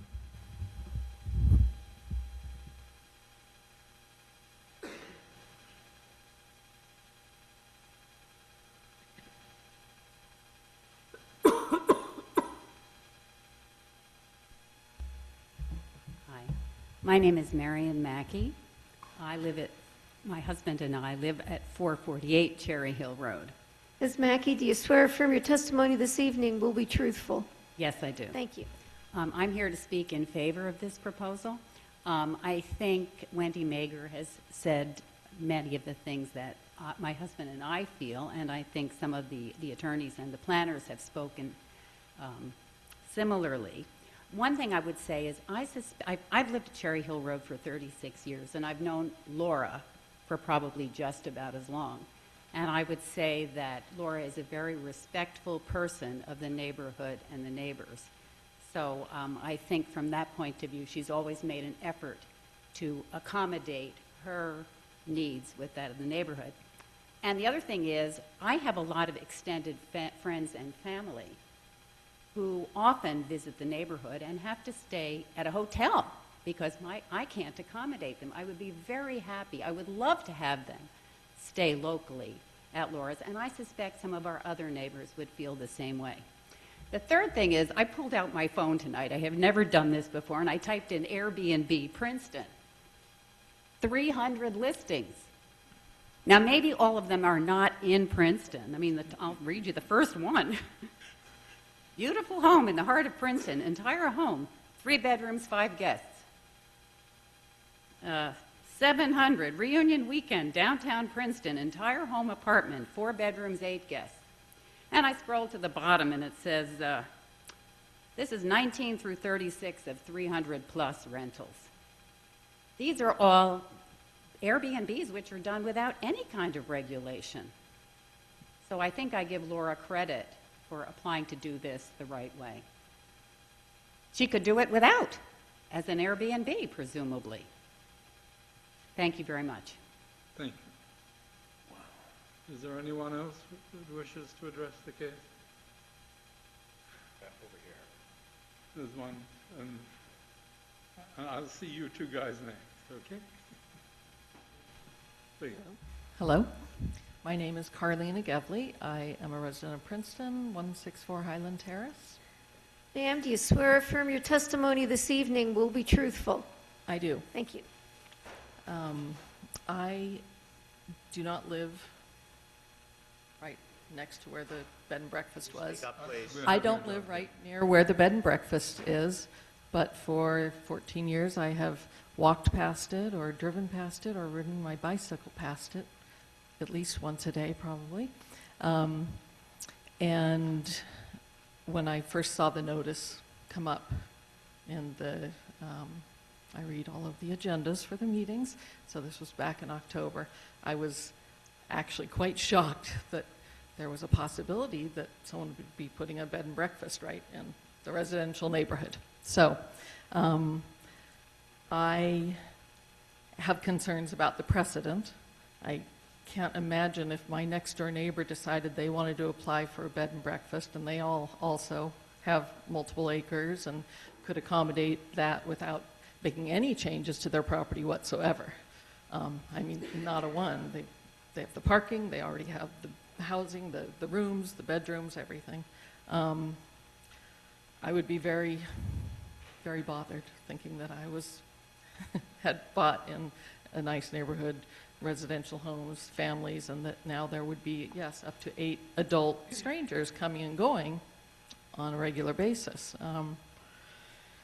In the years I've been here, yes, we do have people that come to the house to do maintenance or help with various things. I've had the same people for 10 years, whether they've done repairs or helped with cleaning or whatever it is. So they are very much like family, not just a stranger coming into town. I respectfully disagree with absolutely everything that the planner said. It sounded like it was all opinion, and I could give the flip side to absolutely everything she said. They were not facts that that said this is, should be here because it's going to benefit everybody. Clearly she's paid by the owner of the property to give the positive side there. But there was no perspective of the people that live directly surrounding it. And I've been on their property, I'm friends with some of them, and I want to ask all of you that if you are going to consider a positive vote, that each and every one of you please visit the properties surrounding at night and in the day so that you will see how the headlights will shine into their homes, how they will be affected. It all sounds nice that they're set back, but when I'm there on the property, all of her buildings and houses, I see them, I feel them, and when it's just another family home, it's fine. But when you buy a house with property and acreage, you aren't expecting a high traffic pattern and a business there. You buy because you wanted the quiet countryside. So sorry, a bit rambling, but I am not for it just because of the precedent and because I think it's unfair to the neighbors, to direct neighbors. Thank you. Thank you. Why don't you come?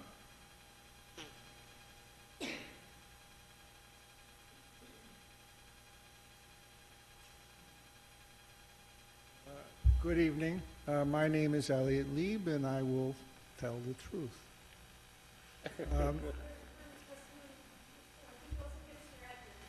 I'm sorry? Could you give us your address, please? Oh, number 20 Bouvon Drive, which is just up the hill from the proposed B&B. I just wanted to add one aspect of this that hasn't been mentioned so far, which is the impact on the university. Now, the people in this town, I'm, by the way, a professor at the university, have been for some time, and the people in this town have mixed views about it, of course, but they all, every one of them likes to go to the university and hear lectures. Now, I'm on the other side of this. I have to provide the wherewithal for lecturers to come and visit our departments and give these talks, and it's not cheap.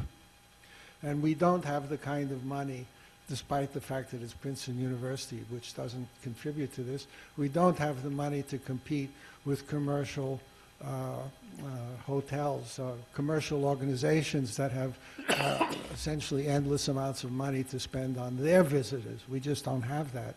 So we have to work on the cheap. And for years, we've had bed and breakfasts in this town, and they were very, very helpful and important for us because they would provide good services and good lodging at very reasonable prices. Now, over the years, these bed and breakfasts, which of course were largely illegal, I suppose, have dried up. I don't know exactly why this is so, but they tend to disappear. There are still a few left, but they tend to go down. I'm not talking about Airbnbs now. That's a new development. So we badly need these. Every time I have a visitor who's going to come and give a lecture or stay for a couple of weeks, coming from California or wherever, and work with the local people, I have to put them up somewhere. And it's not easy. It's very difficult. So I would applaud the move of this applicant to provide B&Bs. Now, I provide a B&B. I don't know the details of this particular house and what will be available there. I just hope that this board will understand that we need these organizations somewhere. And largely, they are not going to be on Nassau Street. They're going to be in residential areas. Where else should they be? This is just one more residential area. So while I have total sympathy for people who would be next to it and are worried, I would understand that, but we do need this. And like everything else, an equilibrium will be reached. That is to say, the worry that if you allow this once, that suddenly it will be like a flood and everybody else will be wanting to turn their house into a B&B. I don't think so, not on Cherry Hill Road and not on Bouvon Drive. So allowing this one application, I don't think is dangerous. I think it's needed. It's needed globally speaking, that is as far as the whole town is concerned. This town lives off this university, whether you like it or not, and in many ways, especially intellectually, and that's the kind of people who will end up, at least from my perspective, will end up being the patrons of this B&B. They're not just, they will not just be folks off the street. This will not be a Holiday Inn, I don't think. They will be people that we all know. So that's my contribution to this discussion. Thank you very much for listening. Thank you very much. Were there other hands that I haven't seen?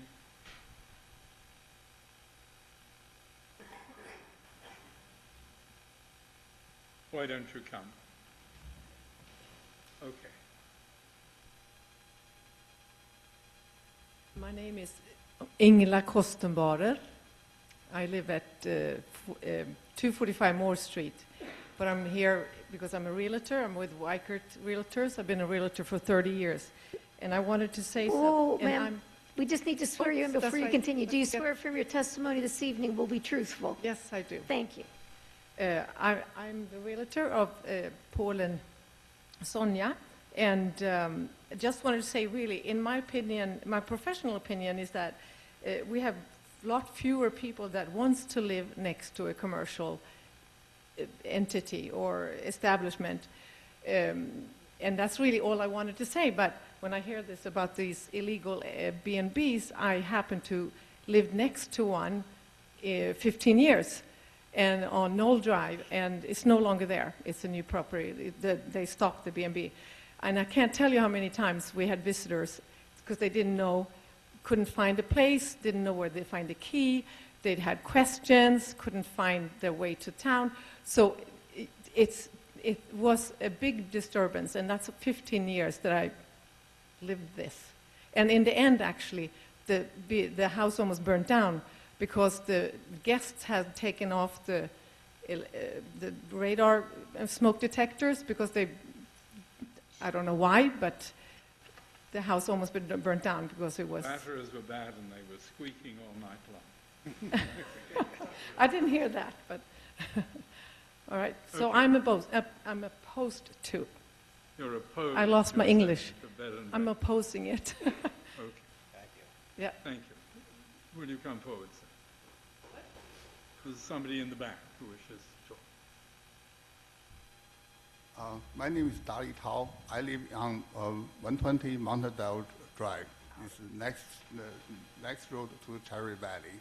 And We'll swear you in. Do you swear from your testimony this evening will be truthful? yes. Thank you. And then I actually spoke to about 10 people in Montadale Drive.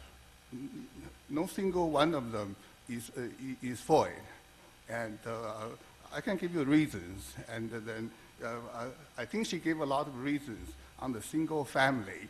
I have been living in Princeton for 20 years, but I have not seen any single family look like that. There's quite different relatives come to your house every day.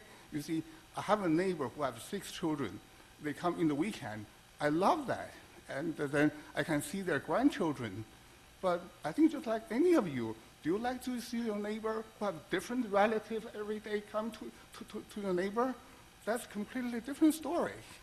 And then I think she also gave 3 benefits of having these. I think number 1 is to setting a precedent. What kind of precedent or signal to the Princeton community to have a business in a residential area? And think about yourself. Then you will have petition every session like this. And everyone can open up this. This is not good for the community. And number 2, she also gave a example on Flemingdale. Flemingdale is completely different from Princeton. You see, if you look at the Montadale Drive, then you can see the average number of people in the house is about two people, then 2 cars. It's very quiet. Then all the lawns are taken care of, snows are showered regularly. I think there's no such issue like the typical data she presented is different. So I think this is really misleading.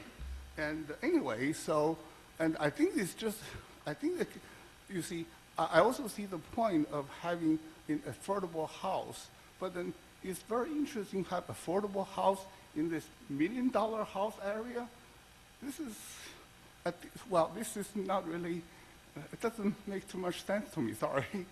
Anyway, I think I simply, I don't agree with this, but I think many of my neighbors don't even know the hearing. So I kind of just tell you what they told me. Thank you. Thank you. Have we had everyone who... all right, please come forward then. Good evening. My name is Li Tao.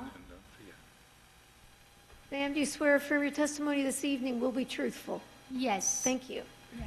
I live on 427 Cherry Hill Road, just right next to the 397.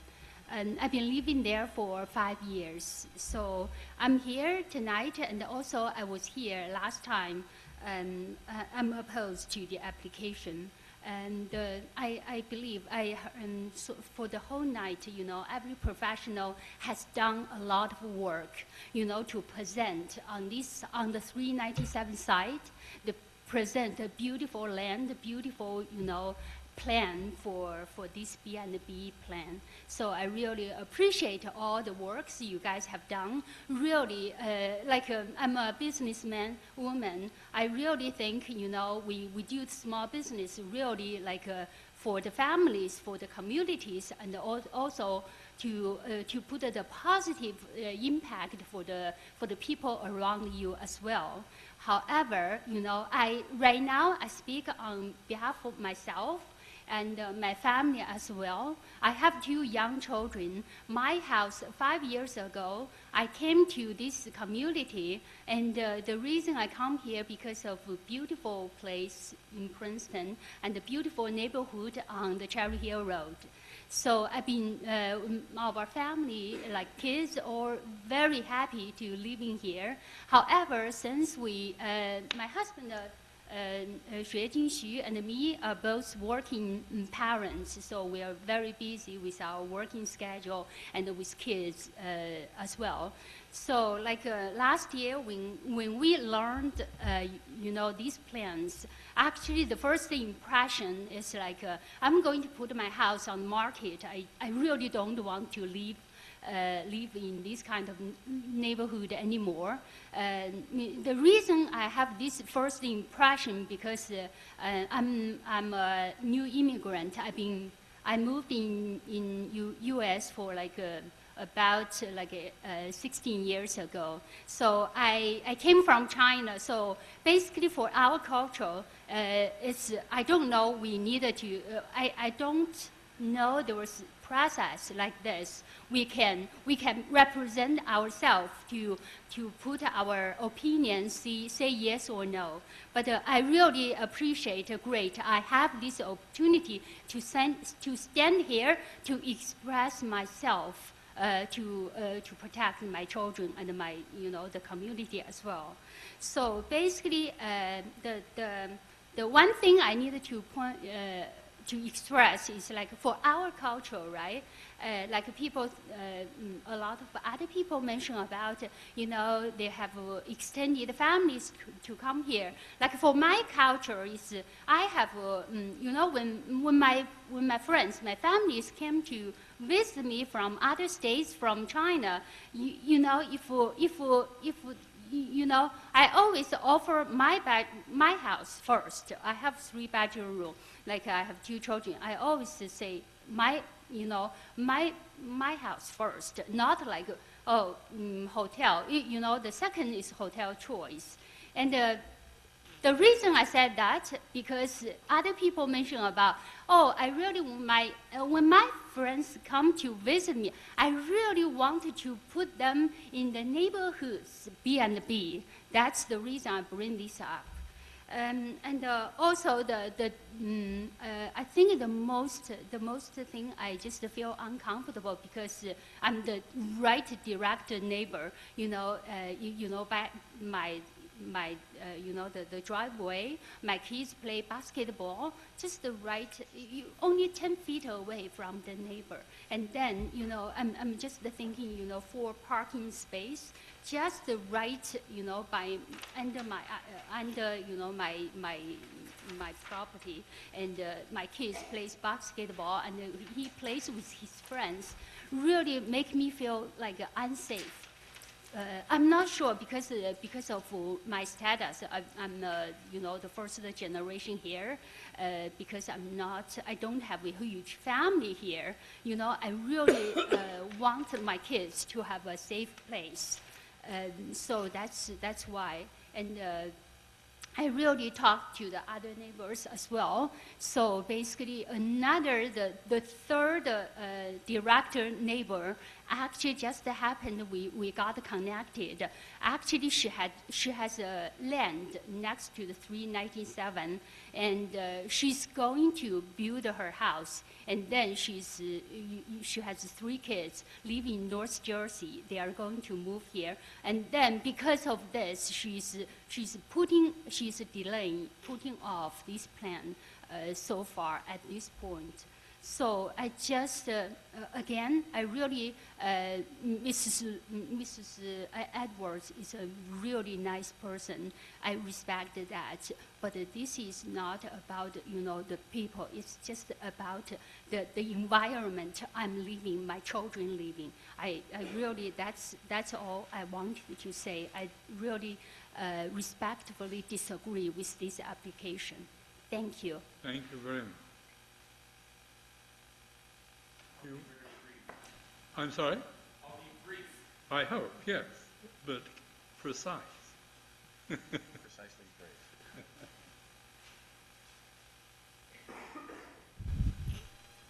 My name is Eric Monberg, and my wife, Wendy Magers, spoke a little earlier. Mr. Armour, do you swear or affirm your testimony this evening will be truthful? I do. Thank you. All I wanted to add is it was a good question earlier about what was unique about this application. And the thing that I can see, and I've known Laura for 36 years, she and her husband had businesses in the community. She's not some interloper who's come up and has no track record.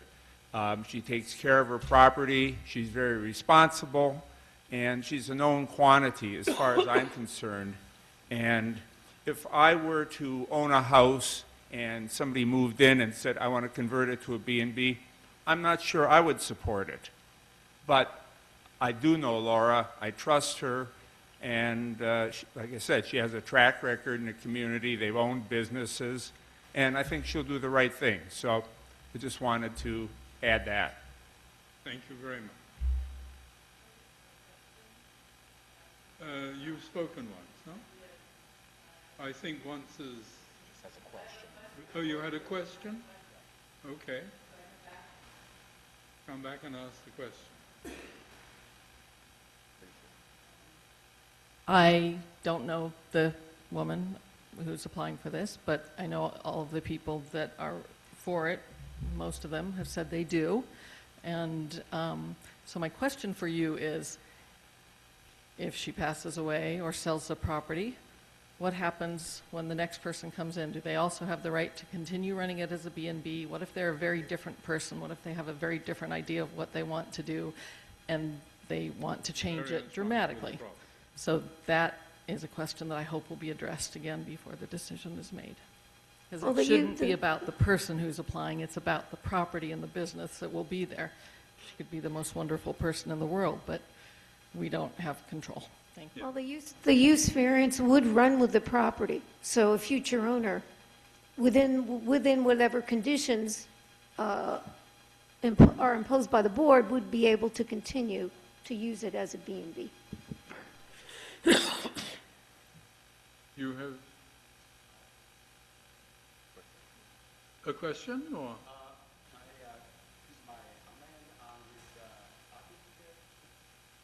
Didn't you make some comment? No. No, okay. Then please come forward and do so. My name is Xuejun Xu. And your address, sir? Oh, I live in 427 Cherry Cherry Hill Hill? Road. My All right, wife is Stacy. Okay, and Yeah. now we'll swear you in. Do you swear affirm your testimony this evening will be truthful? I do. Yep. Actually, early last year, I worked as in the grand jury in the county for 2 months. So I swear every time when I work there, I will be telling the truth, like what I will do today. I have 2 comments here. Like my wife mentioned, we moved in Princeton 5 years ago, and I met our neighbor Laura a couple times. She was very nice to me. But here we are against this proposal, not against you, not personal. We just worry about our kids' safety. Also, we are worried about the traffic, like for safety. Our house is 427, and also Mr. Lee's house. Also, our two families are most immediate adjacent to Laura's house. So we are very, very close, the most close neighbors. So from our house, we can see everything almost in Laura's property, like two house and car plate number and everything almost. So my wife and I both work, and we work long hours. My kid get home, we really worry about who the neighbor, the customer will be living. Some people will be, stranger will be living in neighbors. I believe Laura is nice, is good, good neighbor, but she has no control on her customers. She cannot do background check, and so she cannot take responsibility for behavior of those customers. May change on daily basis or weekly basis. That's major concern we have. Not personal, but we really worry about behavior of strangers so close, like about 30 yards from our driveway to the house.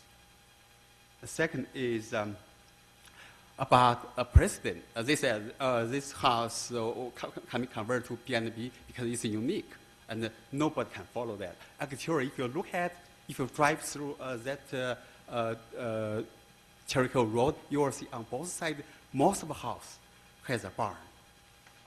And if this is approved at a lot of house, if they want, can do the same thing.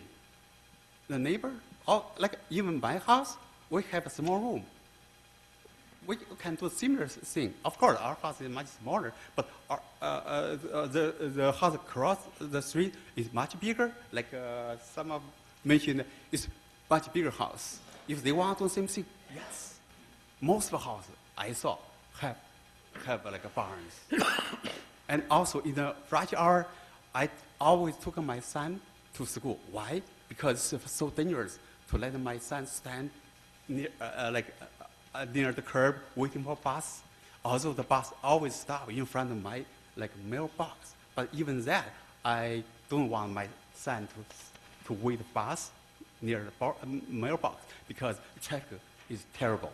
So very often I saw many times the school bus stop and some like a small car still running through, and even the school bus driver was yelling to the drivers. That's how bad the traffic is.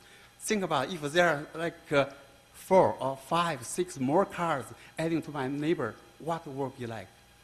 I know it's a big impact to my family, to another very close family, and if other family live a little far away, probably impact will be much less for this one. So I understand some of big friends want to support their friend, but you have to think about our direct neighbors, how we feel.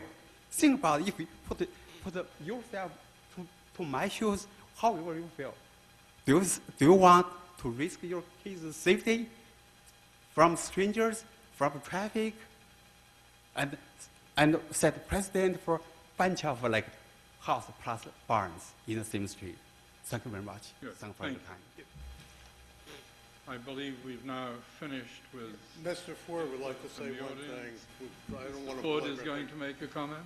Yeah, Mr. Ford will make a comment. I won't make any comments, but Mr. Ford would like to make a comment. Brief? Yes. If possible. I just wanted to cite the example of Glen Cairn, the bed and breakfast that we did in Lawrence Township, and just point out that the fears and concerns that we've heard from the neighbors here tonight are quite common when anything different is going to happen in a neighborhood, and we certainly saw it when we originally proposed to build Glen Cairn.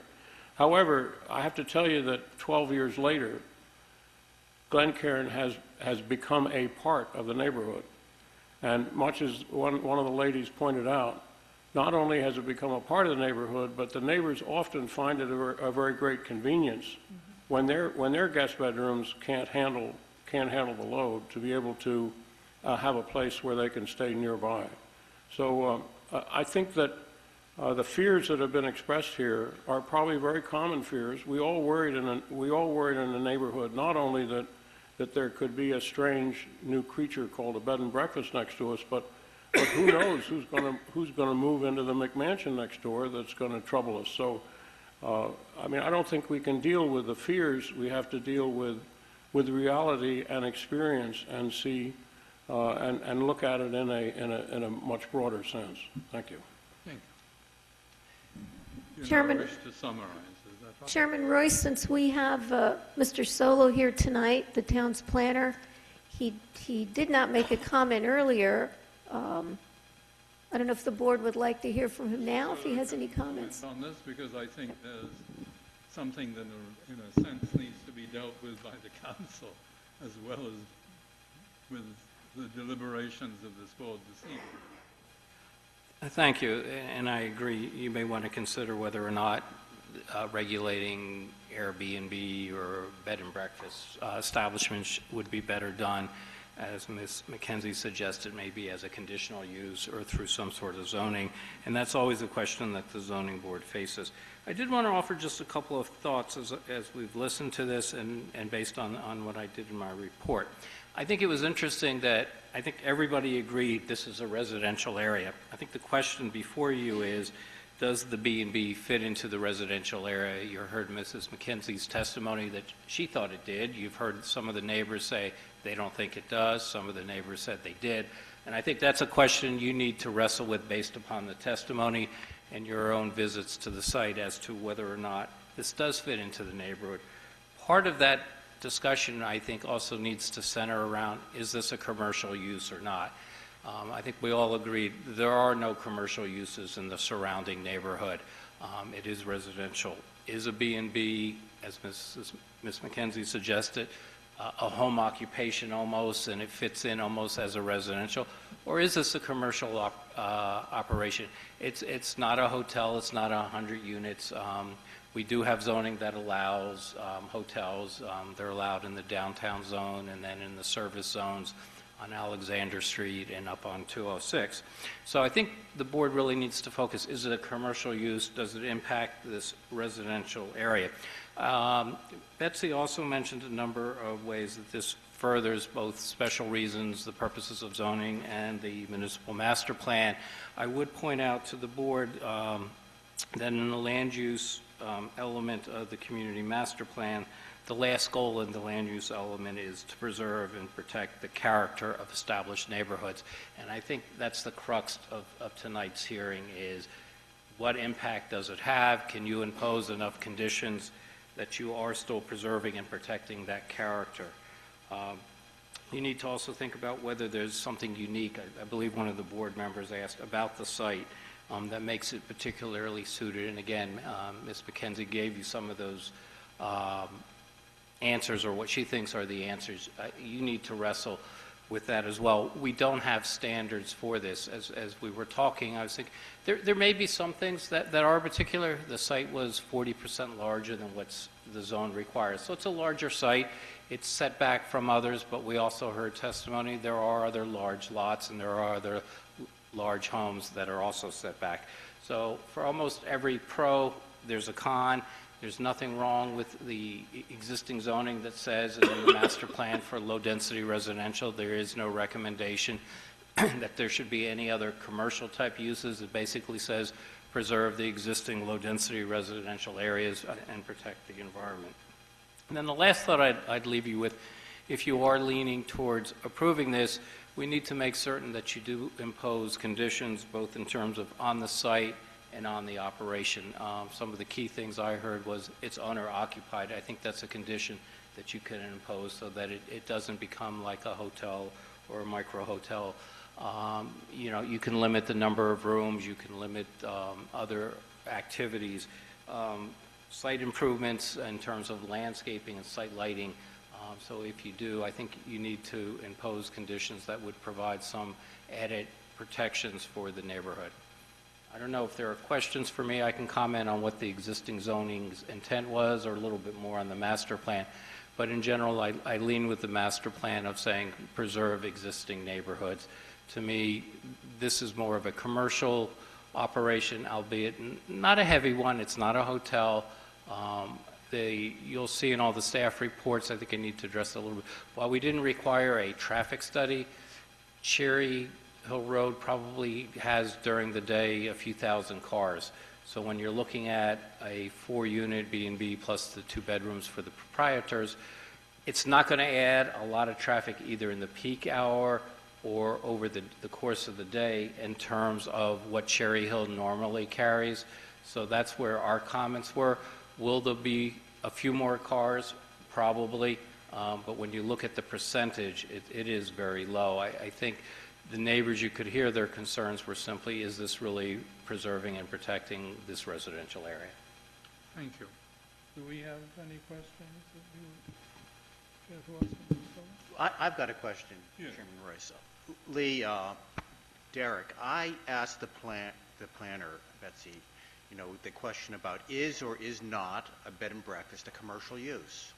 And there's got to be, Attorney Sharpman quoted case law. I mean, what is the case law on that? What is commercial real estate definition say about that? I'll answer it this way. I'm not sure that there's any case law that defines what a B&B is. The applicant's planner has said to you, well, it's a B&B, or intrinsic to a B&B is owner occupancy. But that may or may not be the case. I don't know what their planner's position would be if the owners hired a manager to run the B&B. Maybe the manager lives there, not the owner. So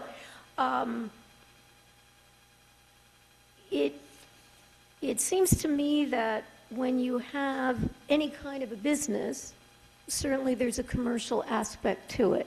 The argument that's made by their planner is that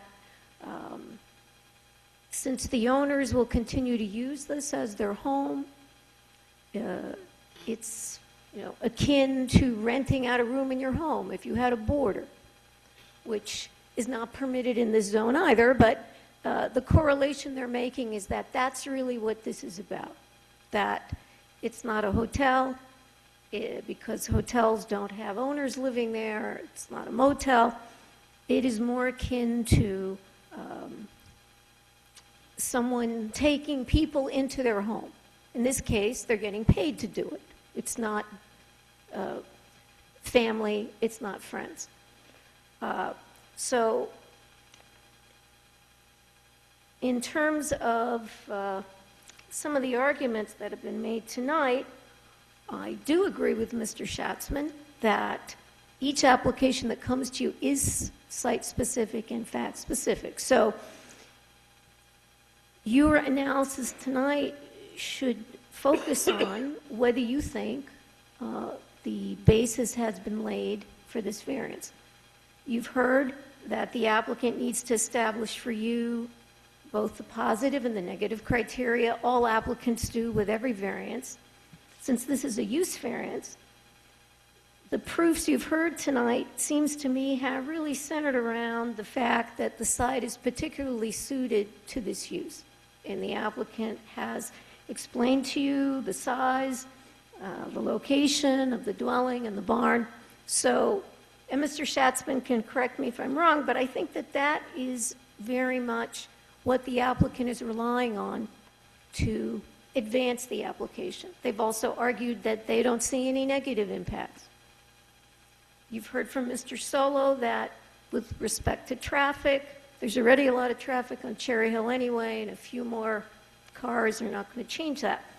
But he's also pointed out to you that there is a character to the neighborhood. It's single-family residential. So these are all factors that you need to balance tonight. What I would urge you to do is, whichever way you come out in the balancing, to please be very clear about why you're making the decision, because whether it's approved or denied, it will be important to be able to explain why you acted as you did. Can I ask you a question while you're going at this? In many parts of the town, the home occupation is defined in terms of its intensity. You can't have more than 3 students at any one time or something of that sort. Is that sort of thinking applicable? Well, sir. I mean, clearly, home occupations are commercial in the sense that you hope they make a profit, and they're formally forbidden in this zone. That's correct. We are told that, well, it's more a home occupation. So what are the I don't know what the constraints for this particular zone would be for a home occupation. Home occupations are permitted. The ordinance they just changed the ordinance. I don't want to complicate this issue. Monday they introduced a new ordinance to change the process, but currently that ordinance has not been adopted. So in the township, the former township, it's a conditional use. A home occupation is a conditional use where you look at the impact on the adjoining properties, such as parking, intensity of use. There's a limit on the number of employees. There's a limit on the number of the size of the house that can be devoted to that use. In this area, do you know more or less what those You're allowed, I think, 1 or 2 employees. They have to be family members, and I think you're allowed 400 square feet or 40% of the floor area, whichever is less.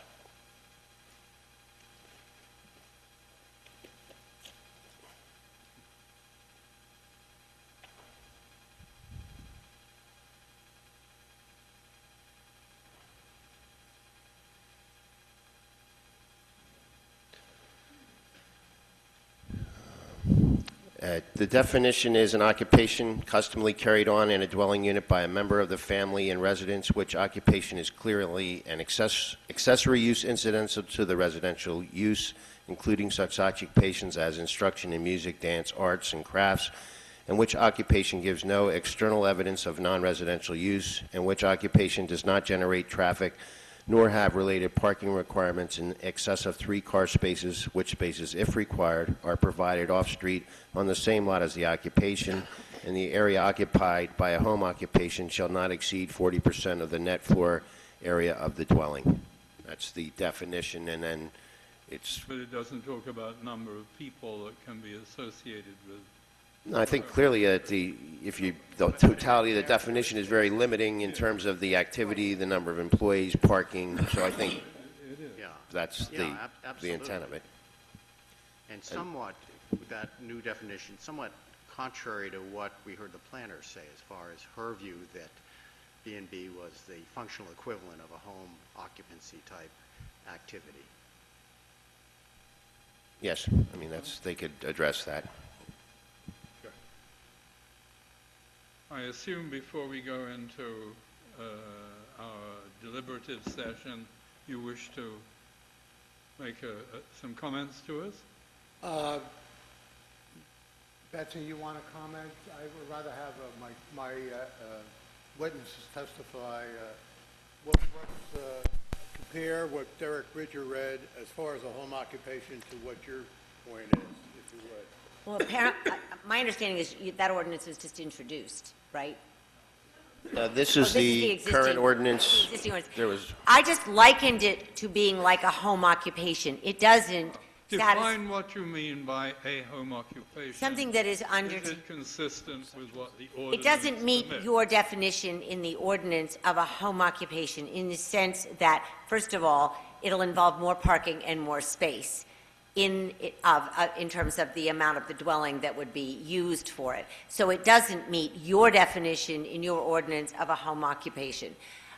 So that, it's distinguished from that. But on the other hand, it is run by the owner and her family, and it is something that is part and parcel. It is ancillary to a single-family home. Okay. Why isn't it a commercial occupation?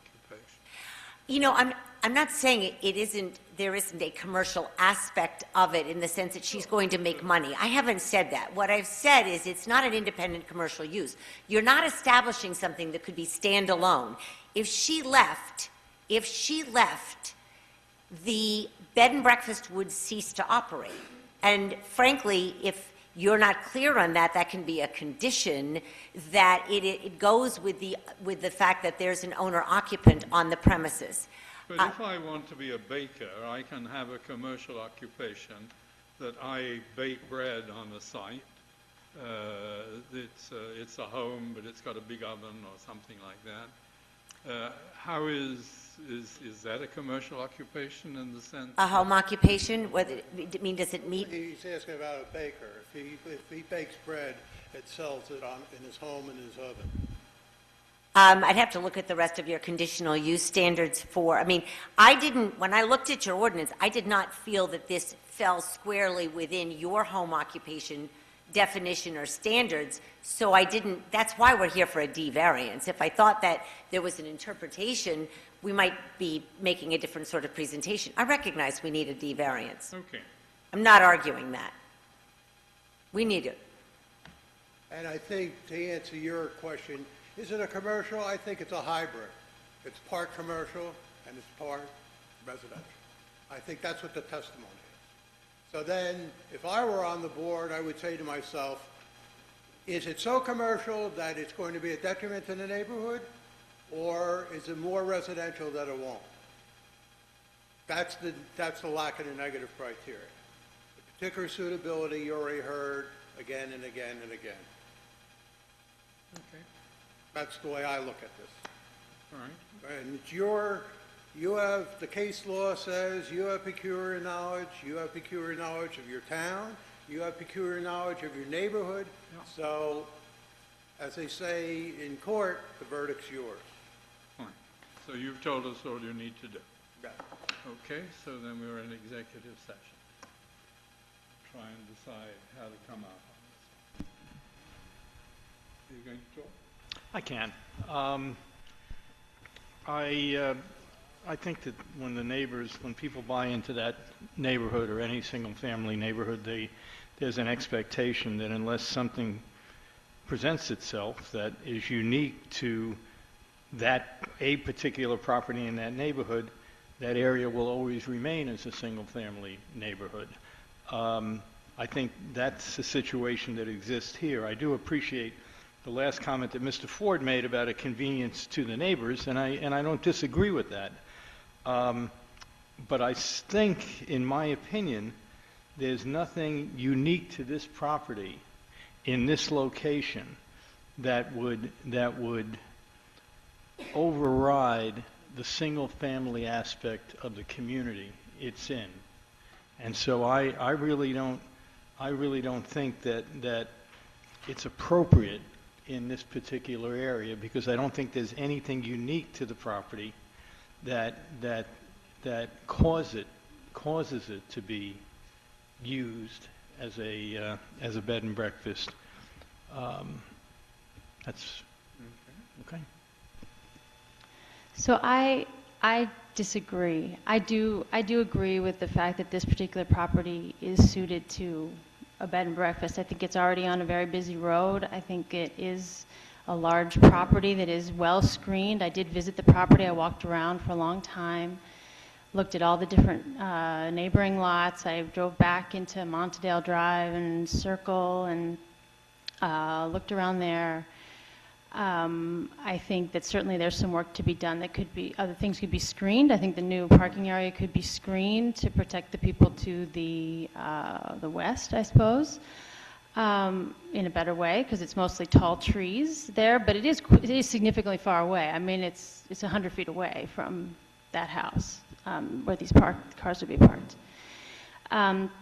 I think that the buildings are in the center of the property, and I think they're well insulated from the neighbors. I also did the same search that you did about Airbnb in Princeton, and I was shocked about the number of people who are renting their homes, their basements, their guest rooms. There's one right up the street from me. I had no idea. And to be honest with you, I mean, at least there's some regulation in this case. I mean, at least this is a known quantity. We can impose conditions on it. Everybody knows this is what's happening there. I think that if she's going to be living there, she's already taking some responsibility for the people she accepts into her home when she's there, as opposed to people who rent out their homes and they leave for the weekend. I mean, who knows what's happening there. So I think, and I think that the town could use some extra space to house people for different events and for different reasons. I agree with some of the other comments that we heard tonight.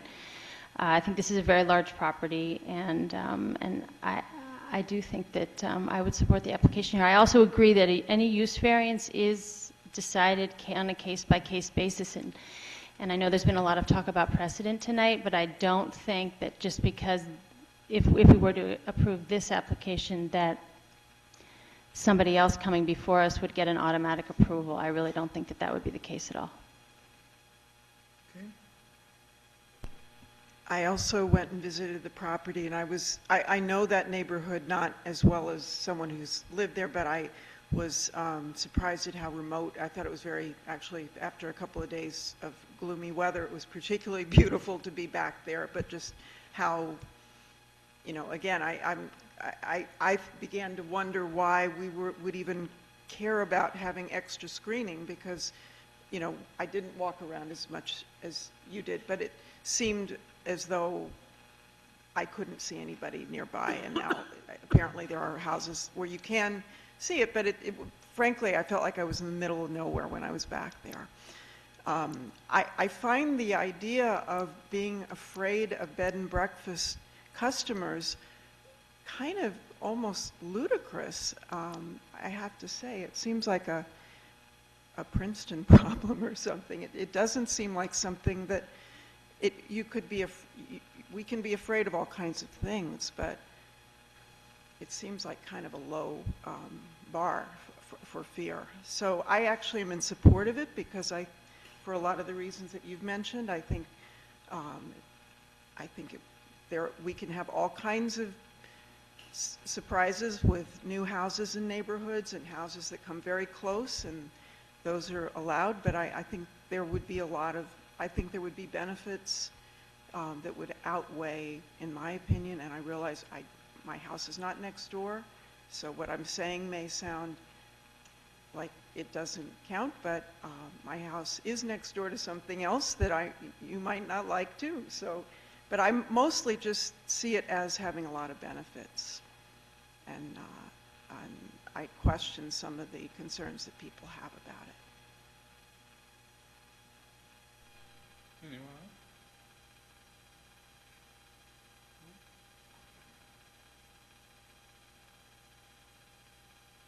Well, I think the issue of commercial or a home occupation is an interesting issue for us to think about when we try and make a decision. I only have experience in sort of home occupation arena because my wife had a French language school, and she was constrained in the number of people that could be there at any time because of the parking burden, I suppose. And I think in my part of Princeton, that was no more than 3 people at any one time, and things of that sort. I, like Mr. Ford, enjoy staying in bed and breakfast, but I must say, when the weather is nice and I'm outside with young friends and making a lot of noise, I'm not sure the neighborhood approves of my joyousness in a very straightforward way, because I know when I sit in my own garden and hear people doing the same thing a block away, it irritates me. So I think we do need to think of the changed impact of something like the B&B on the residential neighborhood, because clearly the zoning has been put in place to try and maintain a certain nature or pattern for the neighborhood, and what we are suggesting, although it may not be intrusive, is definitely changing that character. And I think one of our obligations is to say, well, is that important or not? And that's specific to the site, But we also have to remember that it does run with the site. We've had lots of people come in and say they're going to live in the house for 200 years and then they sell it the following week once they've got the variance they want, and then somebody comes and uses that to do things, you know, that were not quite as we envisioned. But I'm still a bit ambivalent about this. I'm tending not to feel it's a good idea as proposed. If it was, if we do have a motion for positive approval, I would be very concerned, as I always am, by lighting. And I think particularly in an area where there is open space and trees and so on, one wants to preserve the ability to look at the night sky without having the neighbor's lights sort of coming down and destroying that. I have a garage across the way from my house, private house, where the lights are on day and night, and it's very annoying. It means I don't need a night light to go from one room to the other upstairs, but it's not how I like it. So I think I would put my normal constraint on all exterior lighting being shielded so that the light source cannot be seen from neighboring properties, that the fittings must be such that there can be no light spillage from those over the property line of the building. And since we had somebody who lived in a fairly similar area saying that he was going to illuminate the trees and the house by shining the lights upwards, I think that I would put a constraint to say that type of lighting for the outside would also be inappropriate. So those would be constraints I would try and add to an affirmative motion. So, to go any further, I think we need a motion, and then we can get seconded to it and discuss it if we need to, but after that we should vote. So, does somebody who feels that this is a reasonable idea want to? Yeah, I'll make a motion to approve the D variance to allow bed and breakfast on this particular property with all of Chairman Royce's conditions about lighting, and I think we can also add in dark sky lighting as well, so that we're not lighting the skies. I think also that we might want to put a condition on that that this is an owner-occupied situation always, and that if it turned out not to be the case, if it was a hired manager or something like that, that it would no longer be possible. That would mean they would have to come back to the board For another kind of, a yeah, different for, variance, or the council will have had to have changed right. the ordinance in a way which would permit it. And what about, well, there was no testimony from the applicant, but what about limitation on the number of rooms, staff, et cetera? We have number of rooms, just 2 in the house and 2 in the barn, that's it. I mean, that's it. So we would approve the application as is, and if there were to be any expansion, they would have to gain some approval. That's the law. What about no restaurant? Sure, it's a bed and, yeah, it's a bed and breakfast, yeah. And length of stay? Well, I don't think we can. I think you can restrict it any way you want because this is a use variance. It's not a permitted use. So, again, we haven't heard from the applicant, but what you've heard is that lots of times it won't be fully operational. It's, by its nature, limited stays. Now, that may or may not be the case. I don't know. But Well, I guess I'd hate to put a condition on, because we did hear from the professor who said that sometimes people come and they need to stay a week, they need to stay 2 weeks because they're running a seminar. I don't know. Well, I mean, I don't know. Or we could decide that we want to put a limit on it. I think Maybe that could be a perhaps discussion point. I think perhaps the issue for you is trying to limit impacts on the character of the neighborhood. So I think it's within your purview to impose the conditions you want. Right. And Reasonable condition, I would agree with that. It's a use variance, it's a D1, and conditions are always used in land use cases to ameliorate the negative criteria. You can do that within reason. That's my, as a lawyer for the applicant, that's my position. I agree with her, but they have to be somewhat reasonable.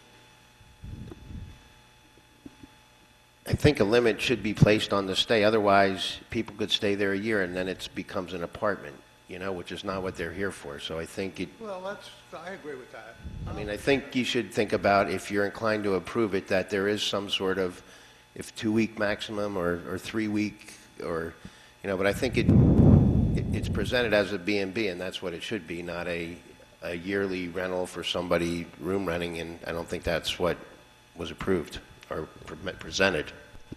That's a hard thing to enforce. the fact that when you go online, you may see Airbnb listings, other than anecdotal testimony, that's not really in the record before you. And, you know, it's an area that I guess all municipalities at some point are going to have to try and deal with and figure out how can they regulate it or not, how can they deal with that. But for the application that's before you tonight, it seems to me that the concern you heard expressed and the balancing you need to do is to try and limit negative impacts. So there's parking on site for 8 cars. Is there staff? Are there people coming in every day to work there? I don't know. Okay. There are 4 roofs. The answer is no. There's no staff. I'll All put right, on the so- record from my client that there's no staff. They're going to be running everything. Okay. She and her son are going to be running everything. No staff. Laundry done on the premises, or? Put it in the resolution if you're going to approve it. No staff allowed. That's all. If that's what they presented to you, put no staff allowed. That seems unreasonable. No, well, they're going to live by it. Well, they're going to live by it. If they were going to live by it, that's fine.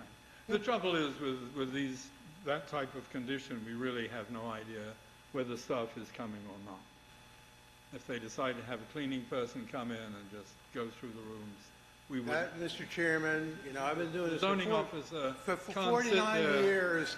That's often, and this Casey can agree with me, that's often the case when you put conditions in a resolution, especially in a use variance, Yeah. However, you've got to really rely on people's honesty and the way they conduct their business. You know, you got to assume, and, you know, that they're honest people who are running a semi-commercial business. Yeah. That's all. And I think I'm trying to give a benefit of the doubt to someone who would want to run a bed and breakfast in this town.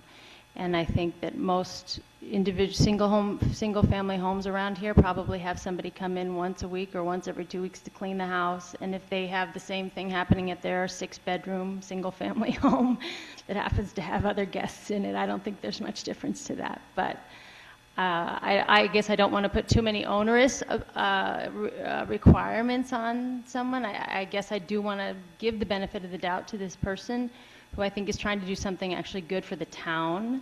And that's how I see this application. That's why I'm making a motion to approve it. So I'm happy to make some conditions for sure, and I don't want it to run wild, and I don't want it to become, you know, totally unregulated. I appreciate that we're able to regulate it, and I think that's also something very, very important that is not happening in a lot of neighborhoods in this town either. There's a lot of people staying in houses that is not regulated and is unknown by the neighbors. That's I'd like true but irrelevant. Yeah, that's right. It is true but irrelevant. I want to sort of affirm what you said, Casey, which is that, to me, I'm a little troubled by the discussion about Airbnbs and, you know, their disruptive nature, you know, in terms of what's going on in real estate.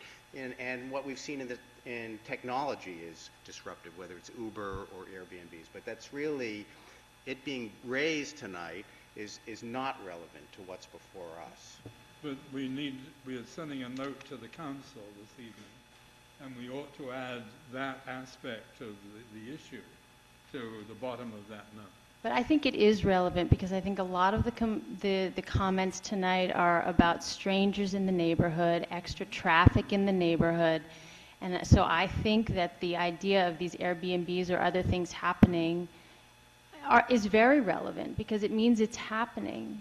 But nobody is suggesting that this place is going to be an Airbnb entity. They're asking for it to be a straightforward, you know. Exactly. They're asking to do it formally and be regulated. And that's what we're ruling on. And then if the people next door suddenly decide that Airbnb is really great and go into that, that's nothing to do with us. I think one of the issues that I'm kind of torn about is traffic. I think that the location is wonderful for a B&B, and it's secluded. It's far enough away from the neighbors, I think, to not be intrusive. If there is a way to kind of discipline, you know, the time of people coming and going, if there is a condition that that there won't be an expansion beyond the 4, I think that this could be a very positive situation. I also looked at the Airbnb listings, and I think most of them are for a single guest or you know, a single room, not for separate rooms. And so this would really be different. But I live in the neighborhood, and Cherry Hill is to me a busy street. I use it all the time, you know, to go from my house to wherever I want to go. I don't know that 4 cars will make a big difference, but still, I think the owner needs to monitor both the characteristics of the guests, and I think that she would. And as far as the traffic is concerned, I don't think it will add that much. But again, this is something that needs to be monitored. But you know, B&B, I love them, you know, in terms of places to stay, and I think it's it's good to come to Princeton, but there need to be a few conditions on this so that we would feel more comfortable. Okay, let's see if we have a motion pending, I think. Well, we have a motion. Right. We need a seconder for the motion. Just to clarify. And then we can informally, by Robert's Rules of Order, discuss it and make modifications. Right. Mrs. Clayton, part of your motion, is there a restriction on the length of stay that you want to propose or not? Right now, what we have is a motion to approve with the lighting conditions proposed by Chairman Royce. Well, we've constrained it to 4 rooms. Right, owner occupancy. Constrained it to owner occupation. Right. 4 rooms, but how many people? Sorry? How many people? 4 rooms, 2 people, 3 people? Well, if they come in 8 cars, I mean, there must be some room occupancy limit, surely, that is applied. Is there? This isn't regulated. Well, it is. Well, not entirely. I mean, If a family comes and wants a single room, I don't know how big the rooms are. I mean, can a mother, father, and 2 kids go in 1 room? I don't know. Gary, The plumbing code says 2 people in a room. 2 people in a room, that's... So it's 8 people. Plus 8 people plus the owner occupants. all right, so is that part of a condition then? It's, Mr. Schatzens pointed out, they're asking for 4 guest rooms. So do you want to add the condition and it's 2 guests per room? Yeah, Okay. he says that's What the about code. newborn babies? Does that make it 3? Pardon? I said, what about newborn babies? Does that make it 3? What about children in general? That's up to Louisa to decide if she wants Yeah, to I mean, put that that's why I'm into- putting it all out here so that we can get the motion out and then everybody can react and decide what they want to do. So we have lighting, owner occupancy, no restaurant, completely owner run, Removal of the light, for Lee Solo wants removal of the light. right? Subject And- to, And screening of the parking lot. You have Yeah. screening of the parking lot. And you also have a relocation of the dumpster. Am I correct? And I think in evidence you suggested that the lights were going to be time and motion operated Right. and not on all of the, Right. all of the time. That's correct. all right, so I'm coming back again. Is there a restriction on length of stay as part of the motion? Sure. I think mean, that's a very difficult I- thing yeah, to do. It's But your I- motion. I'm but just we trying need to, distinguish I think between- it's a hard thing. well, I mean, quite frankly, all of this Yeah. is not going to be easy to regulate. Right. So it's, I think as someone pointed out, you're trying to fashion an accommodation for use that is not permitted in this zone. Right. You know, if we had an ordinance that permitted it, then you would enforce that with whatever requirements it had. But we don't have that. So the question of length of stay was raised as a possibility. So, and it's your motion, so Right. either, So- if you want it in there, it will be in there. If not, then Okay. Well, I'm happy to impose a length of stay, if we think that that would sort of help. 2 weeks? 2 weeks maximum.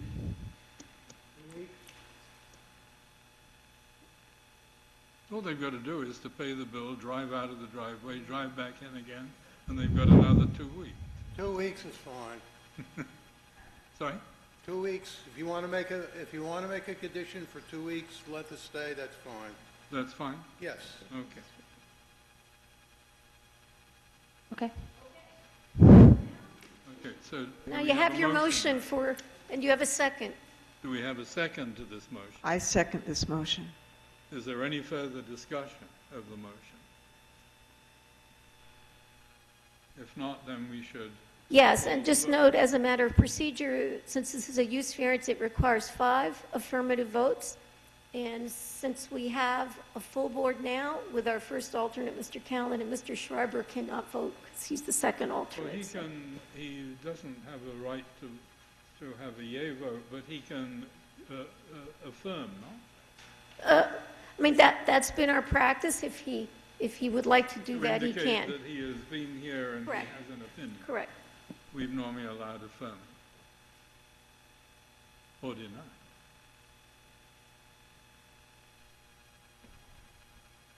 Okay? So you want to do the calling of the roll, Tony? Ms. Clayton? Yes. Mr. Cohen? No. Ms. Coulson? Yes. Mr. Callahan? No. Ms. Rockstrom? Yes. Chairman Royce? I will vote yes. Mr. Tendamon? No. Chairman Royce? Sorry? Chairman You Royce? voted yes. That's Would you, I don't think, I said, no, Tell I her. said yes. Sorry, Ann. Yeah, but it's still not going to pass because you need 5 affirmative votes 5. and only has 4. It fails. It fails. Fails. Okay. It's fair. It fails. Okay. And you don't have to do another motion to disapprove because the law is that if you make a motion to approve and you don't get 5, it's under the Correct. law, you disapprove. But Right. 1. Okay. Okay, thanks for all your Thank you time. very It was a much. hard one. What you might want to do, and is maybe make a report to the governing body. You have the obligation under 4055 D70.1 that you had a bed and breakfast application, and you would like the governing body perhaps to Yeah, we have a document to this have a evening. conditional use Yeah. consideration for it. So you might want to do so. I think you don't have that's to correct. struggle with this. I think coupled with that, we can put in Airbnb and let them worry about how they constrain other such activities. All right. So we have, in principle, 3 other cases to hear this evening.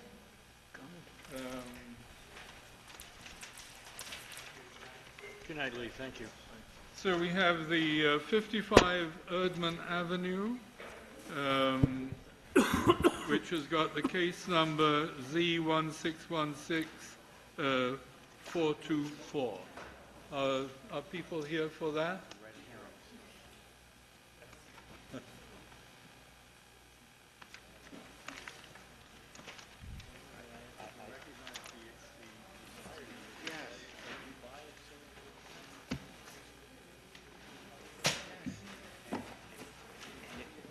What I'll ask is that Mr. Bridger will read in the essence of his memorandum for the board for the record, and then I'll ask you to make your case.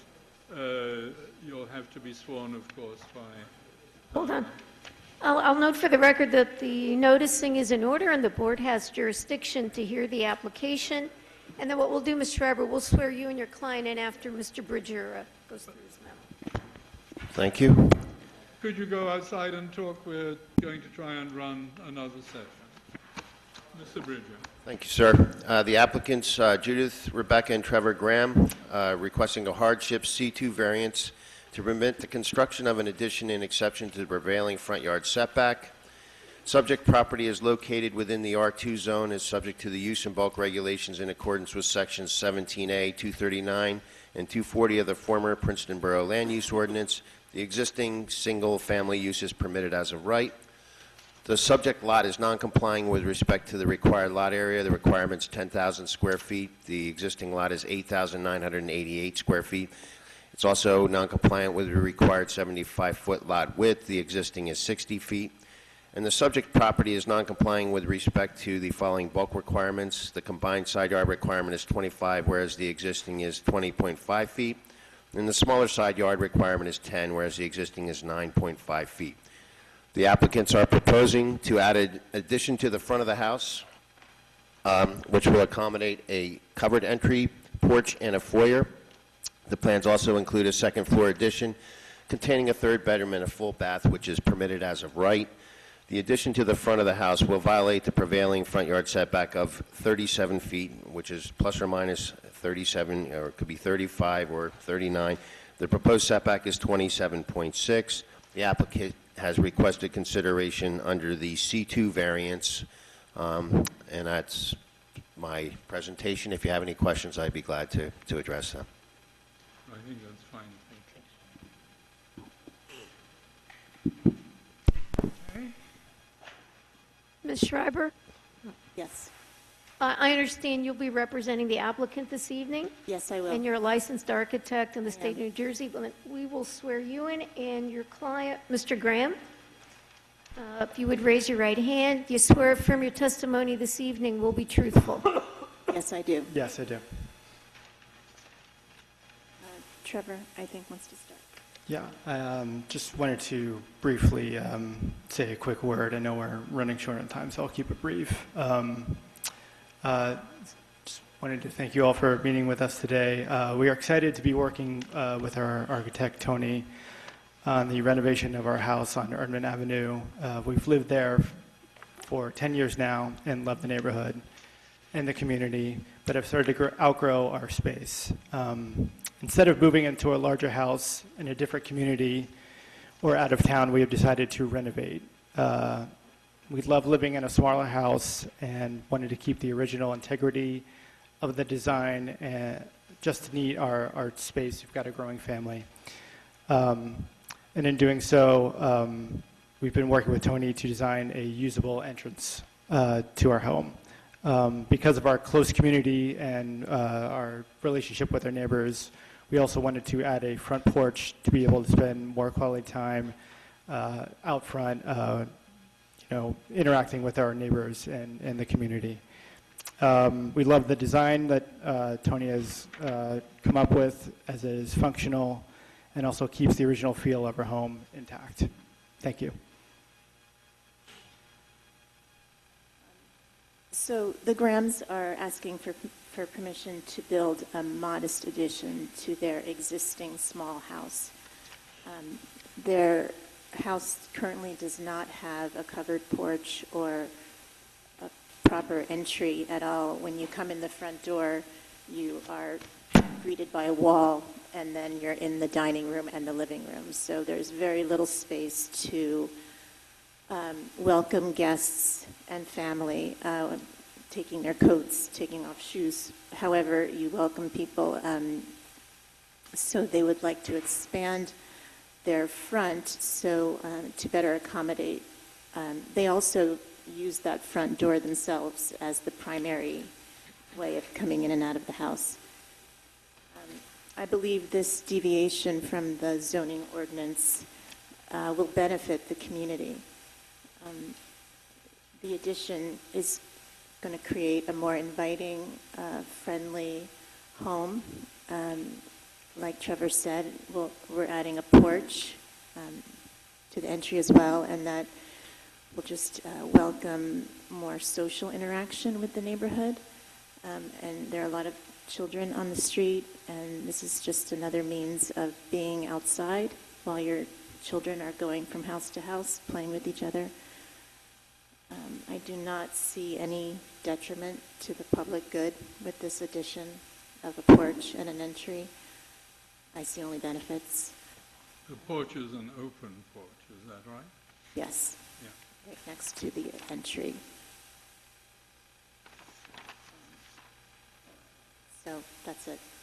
But, excuse me, doesn't it say accommodate a covered entry porch? It's a covered porch, Covered yes. but not with covered but open. glass walls. Got it.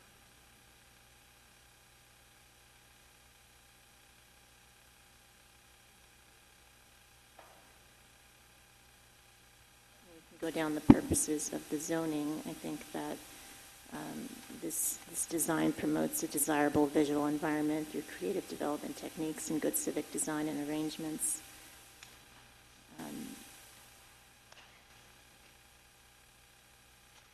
I think it's just a positive thing. It's a small house. It's a very small house, and we're not adding much to it, but we are improving it and possibly saving it from being torn down in our neighborhood. I happen to live in a house around the corner that's the exact same design of this house, and I know how hard it is coming in and out of that front door, trying to get everybody in, and I think this will just help the neighborhood and encourage a stronger community.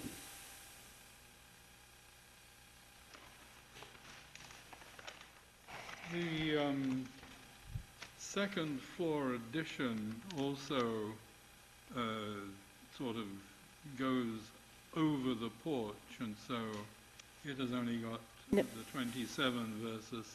The second floor does not go over the porch. Is there some reason for doing that? The second floor does not go over the porch. I'm sorry? The second floor addition does not go over the existing footprint of the house. The second story frame addition? The entry is a single story.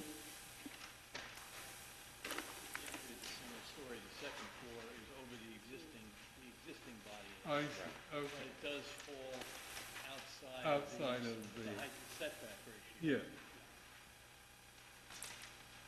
So if you see how that on A2, you can see the second floor. Okay.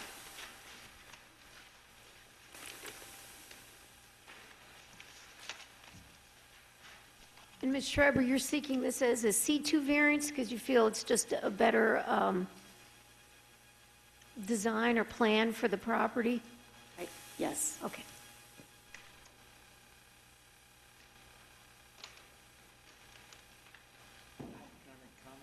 Sorry?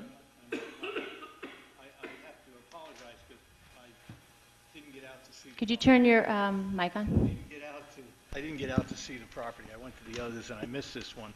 The question I have, and I had asked Barry Royce earlier, and I think Derek may have said it, that the prevailing front yard setback of the other homes on the block puts this front addition in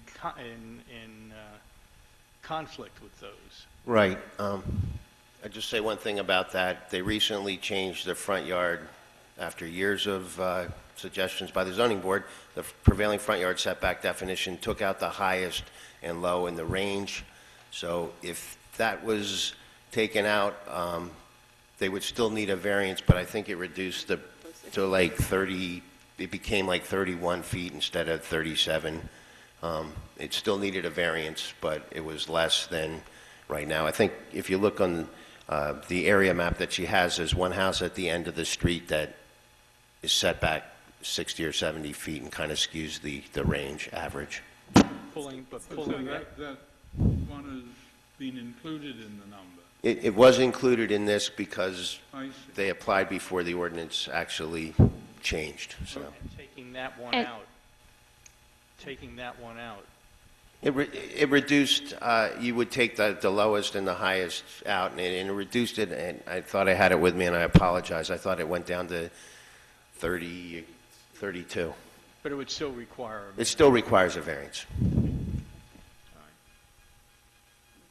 But the porch would be allowed to overstep the front yard setback, right? Sort of as of right, and basically what they're asking for is the enclosed mudroom that is. Well, that's true. Good right? point. So the porch would be allowed, because even, I mean, the ordinance has recently changed to allow a porch to stick beyond the front yard setback 8 feet. But the house has to meet the setback, so if the house meets the setback, which I think it does, that Right. you could go out 8 feet, I believe it is. Right. So what we're really talking about is that smaller part of the enclosed mudroom that is coming out with the porch. It's not really a mudroom, it's the front of the house, it's the main entry of the house. Yeah. And there is no mudroom in the back of the house or the Right. side of the house. Okay, yeah, foyer, entry foyer. So it's the difference really between 32 feet and 27 feet. Right, it's 2.5 feet, Yeah, more or less. 2.5 feet, okay. Yeah. So I did go visit the property. I did go visit the street a couple of times. It's almost like every single house is exactly the same, set at exactly the same spot. There are a couple of new things happening to certain houses. A couple of houses, it looks like maybe have been torn down. I think the one across the street, we approved the tear down last month or so. We just approved the resolution tonight. But there are a couple of none of the original houses seem to have had front porches, but a couple of the new houses do have front porches, and some of them also have these enclosed additions that have come out to be even with the front porch. It does create a more inviting situation, it seems to me, on the street. And I think that in general, I think this is a very nice solution for a small house, and something that does fit with the neighborhood, and I would be apt to approve the application of the addition of the front porch. I would approve the application of the encroaching upon the front yard setback with the front porch and the addition of the one-story foyer. That's a motion. It could be a motion. I was Did just we open discussing. it, did we open it to public comment? You want to let the public comment first and then finish their presentation? Is there anyone in the audience who wishes to speak to this case? I thought not. So what you have said is essentially a motion, is that right? Well, it was a comment, but if we're ready for a motion, I'd be happy to make a motion.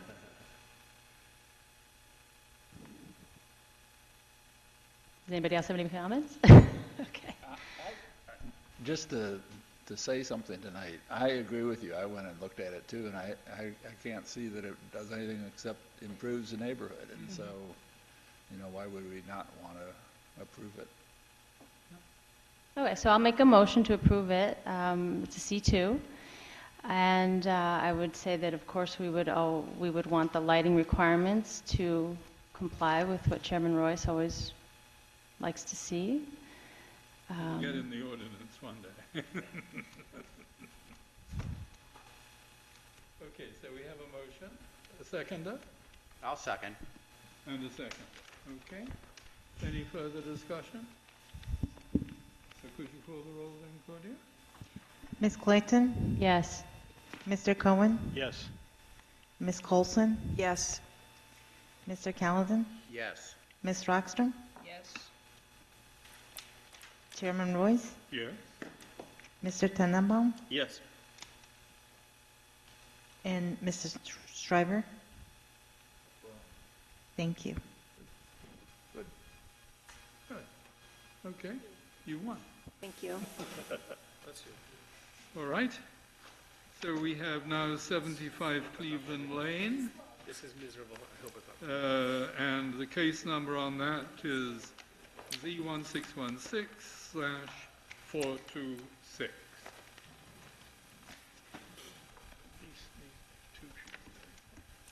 And we saw this one not very long ago.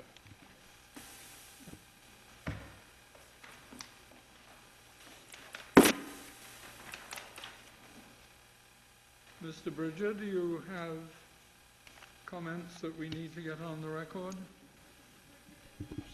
Just before you comment, I'll note the noticing is in order, and the board has jurisdiction to hear the application. Thank you, Karen. Yes, we have seen this application before. Grand Homes LLC is the owner applicant. They are seeking a C2 variance pursuant to Section 17A20 of the former Borough Land Use Ordinance to permit the development of a dormer on the second floor of an existing carriage house within the required prevailing front yard setback and an exception to the required height. Subject property is located in the R1 zone and subject to the use and bulk regulations in accordance with Sections 17A, 227, and 231 of the former Princeton Borough Land Use Ordinance. The existing single-family use and accessory apartment use is permitted as a right. A subdivision and FAR variance was granted to permit the subdivision of this lot to create a vacant lot with an accessory structure, and this subject lot, which is the subject of this case, an existing single-family home and an existing accessory apartment. I'll go through some of the non-compliances with the lot. The required lot area is 25,000 square feet. The existing is 23,424, which was approved by the zoning subdivision variance case probably 6 months ago. The required lot depth requirement's 125. The existing 78.01 feet. The front yard setback requirement's 35. The existing's 3.1 feet. The required floor area is 25%, and the existing is 45.53. All of these non-compliances were approved as part of the subdivision that this board heard, the FAR case, and the applicant, when they went to submit plans, it was noted that the dormer increased slightly in order to provide ingress, egress out of the apartment. They did calculate the FAR correctly when they initially applied. I think it just slipped through that this was a slight increase in the degree of noncompliance. It was done to provide a clear headroom of 7 feet, and that ended up extending the dormer 11 feet towards Cleveland Avenue. The proposed dormer is setback 27.1 feet from the property, whereas the required setback is 35 feet. This is considered an increase in the existing degree of noncompliance. The dormer, in addition, also increases the roof line to provide that 7-foot clear headroom from the existing 6.5 feet.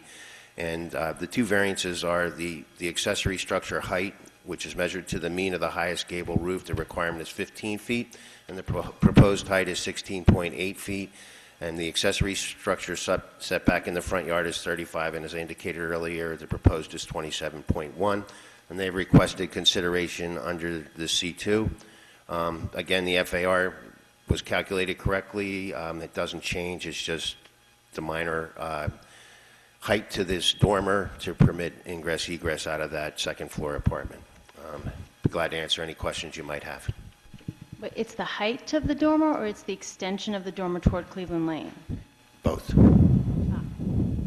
dormer is really, The roof that the dormer is part of, That's going up as well? It's a roof? The dormer's on the side, basically the side of the structure. side. It's the side of the So it's structure. only the si- The ridge stays the same, but the Yes, but the, the shed dormers increase slightly. The pitch of the roof and it's basically on the side. The house is right on the street. yeah. And this sits back from that 27 feet. And you can't see it. I mean, it's, yeah, okay. Good. Now it's your turn. Good evening, Mr. Chair, members of the board, Tom Letizia. I'm an attorney with Pepper Hamilton, and I represent the applicant Grand Homes Cleveland LLC. You're absolutely correct. We do look familiar because we were here approximately 6 months ago seeking a subdivision approval for this property, and fortunately the board approved that application because that resulted in the preservation of what the majority of the community deems to be historic structures.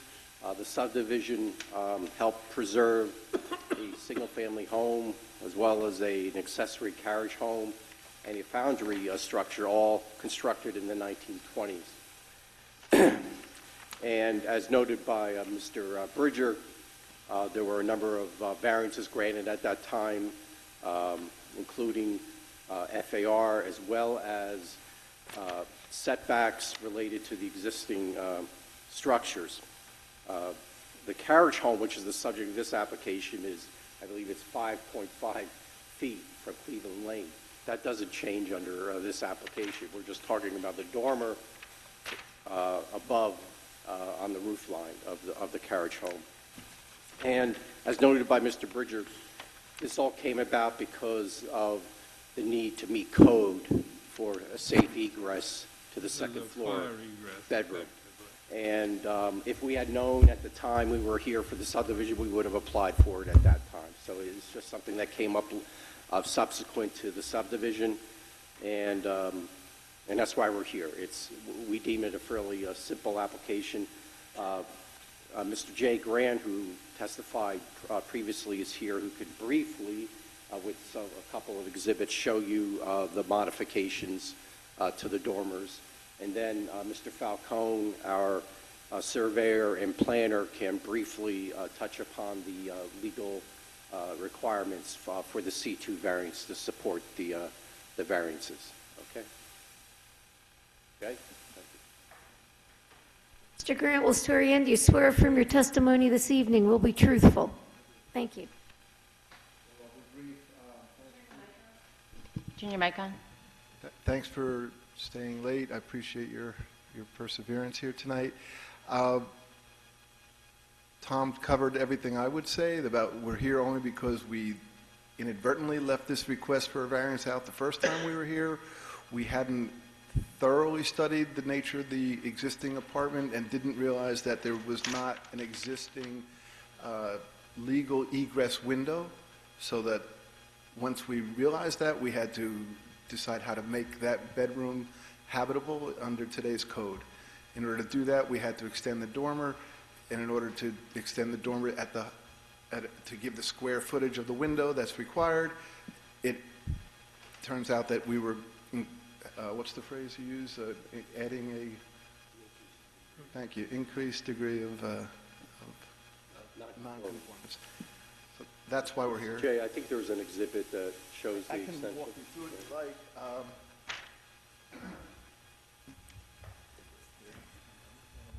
Shall we make it Exhibit A1?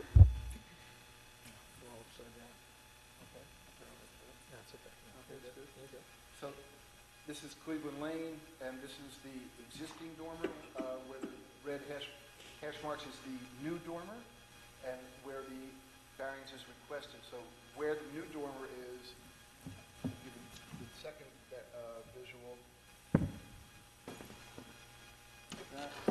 And this will be A2. Right, so the area that I'm covering is the new dormer, but the area that's in white is the existing dormer, existing condition. So this window services the bedroom that's under this roof, and the absence of that window meant that there's no egress window that serves that bedroom.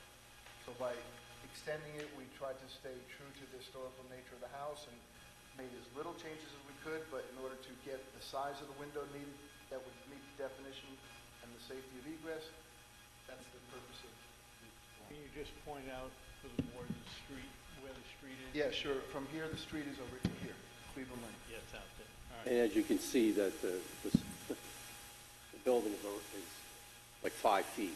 And as Right. Mr. From Bridger the pointed roof. out, the roof of the dormer is a question, but the ridge of the carriage house has not been, we Not haven't being gone higher than the changed at all. existing ridge, and we won't be changing that.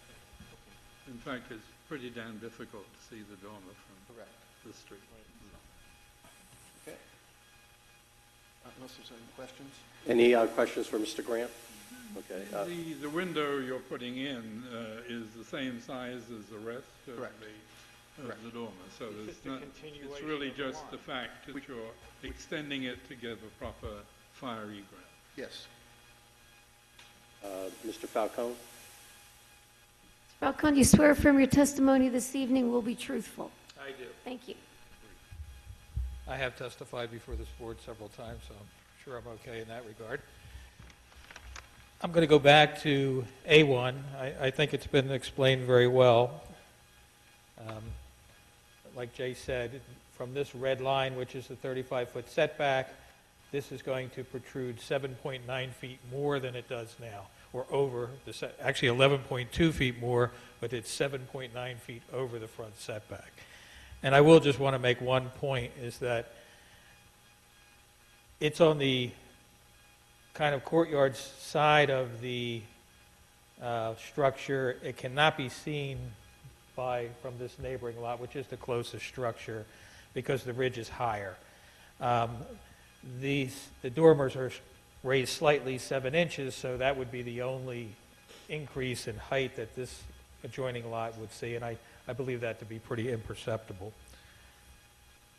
Just to clarify the variances,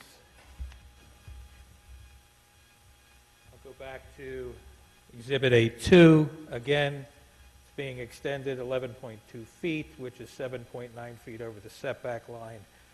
So really, again, that's somewhat imperceptible.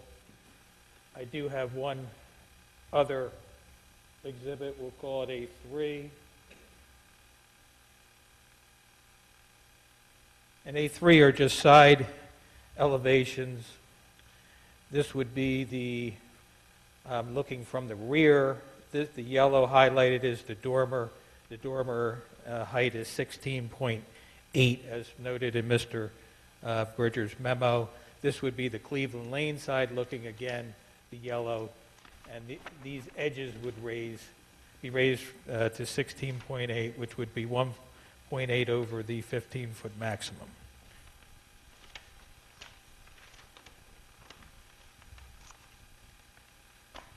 And basically, we feel that this encourages municipal action and it's an appropriate use of the development. It brings the structure into code, which we feel is most important. And I will read just 3 things out of the municipal land use law that I think we meet: to encourage municipal action to guide the appropriate use of lands in the state, which will promote public health, safety, and morals and general welfare. Again, the code is the most important thing. To promote the conservation of historic sites and districts. Obviously, that was the whole thrust of the original application, was to preserve this structure. And again, to enable boards and municipalities to have the flexibility. In this case, again, historic site would be the appropriate proof in that list in the municipal land use law. So for those 3 reasons, we feel that the board can easily and definitely approve this, and at no detriment to the public, the land use code, or the excuse me, I'm getting tired. We feel it's appropriate. Anyone have any questions? Any question? I have a question. Yes. So this was already built and someone found it, or what, how exactly did you come before us tonight? Could you turn your mic on? We started certain phases of construction that we thought were going to be in compliance, and once we turned in the architecture plans to Mr. Bridger, he realized that they weren't, so we immediately stopped what we were doing. Because it looks like it's already built. The frame for it was built, and then, The roof is on and the tieback is on. And Right, but we stopped as soon as Mr. Bridger said that we may have to request this variance. I see. I'm also wondering what's happening in the front. On the Cleveland Lane side, there seems to be a roof that's protruding into that 3.1-foot front yard setback that we approved way back when. Are you creating a new front door on Cleveland Lane and then a roof over that? Right, so that 'Cause was I all don't think you part of have the approval original, for that. that was part of the original plan, that roof. That rooflet was? That whole plan was part of that, I think we yes. showed an It's elevation. not shown on these plans here. When you show your site, the house on the site, it's not shown there.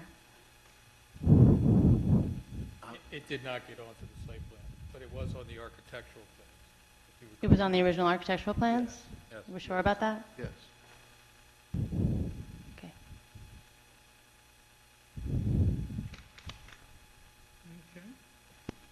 Any other comments, questions? So then let us have a motion and a seconder, and we can make a Well, decision. can I ask Derek, does that front yard, that front protrusion present a problem? No. Okay.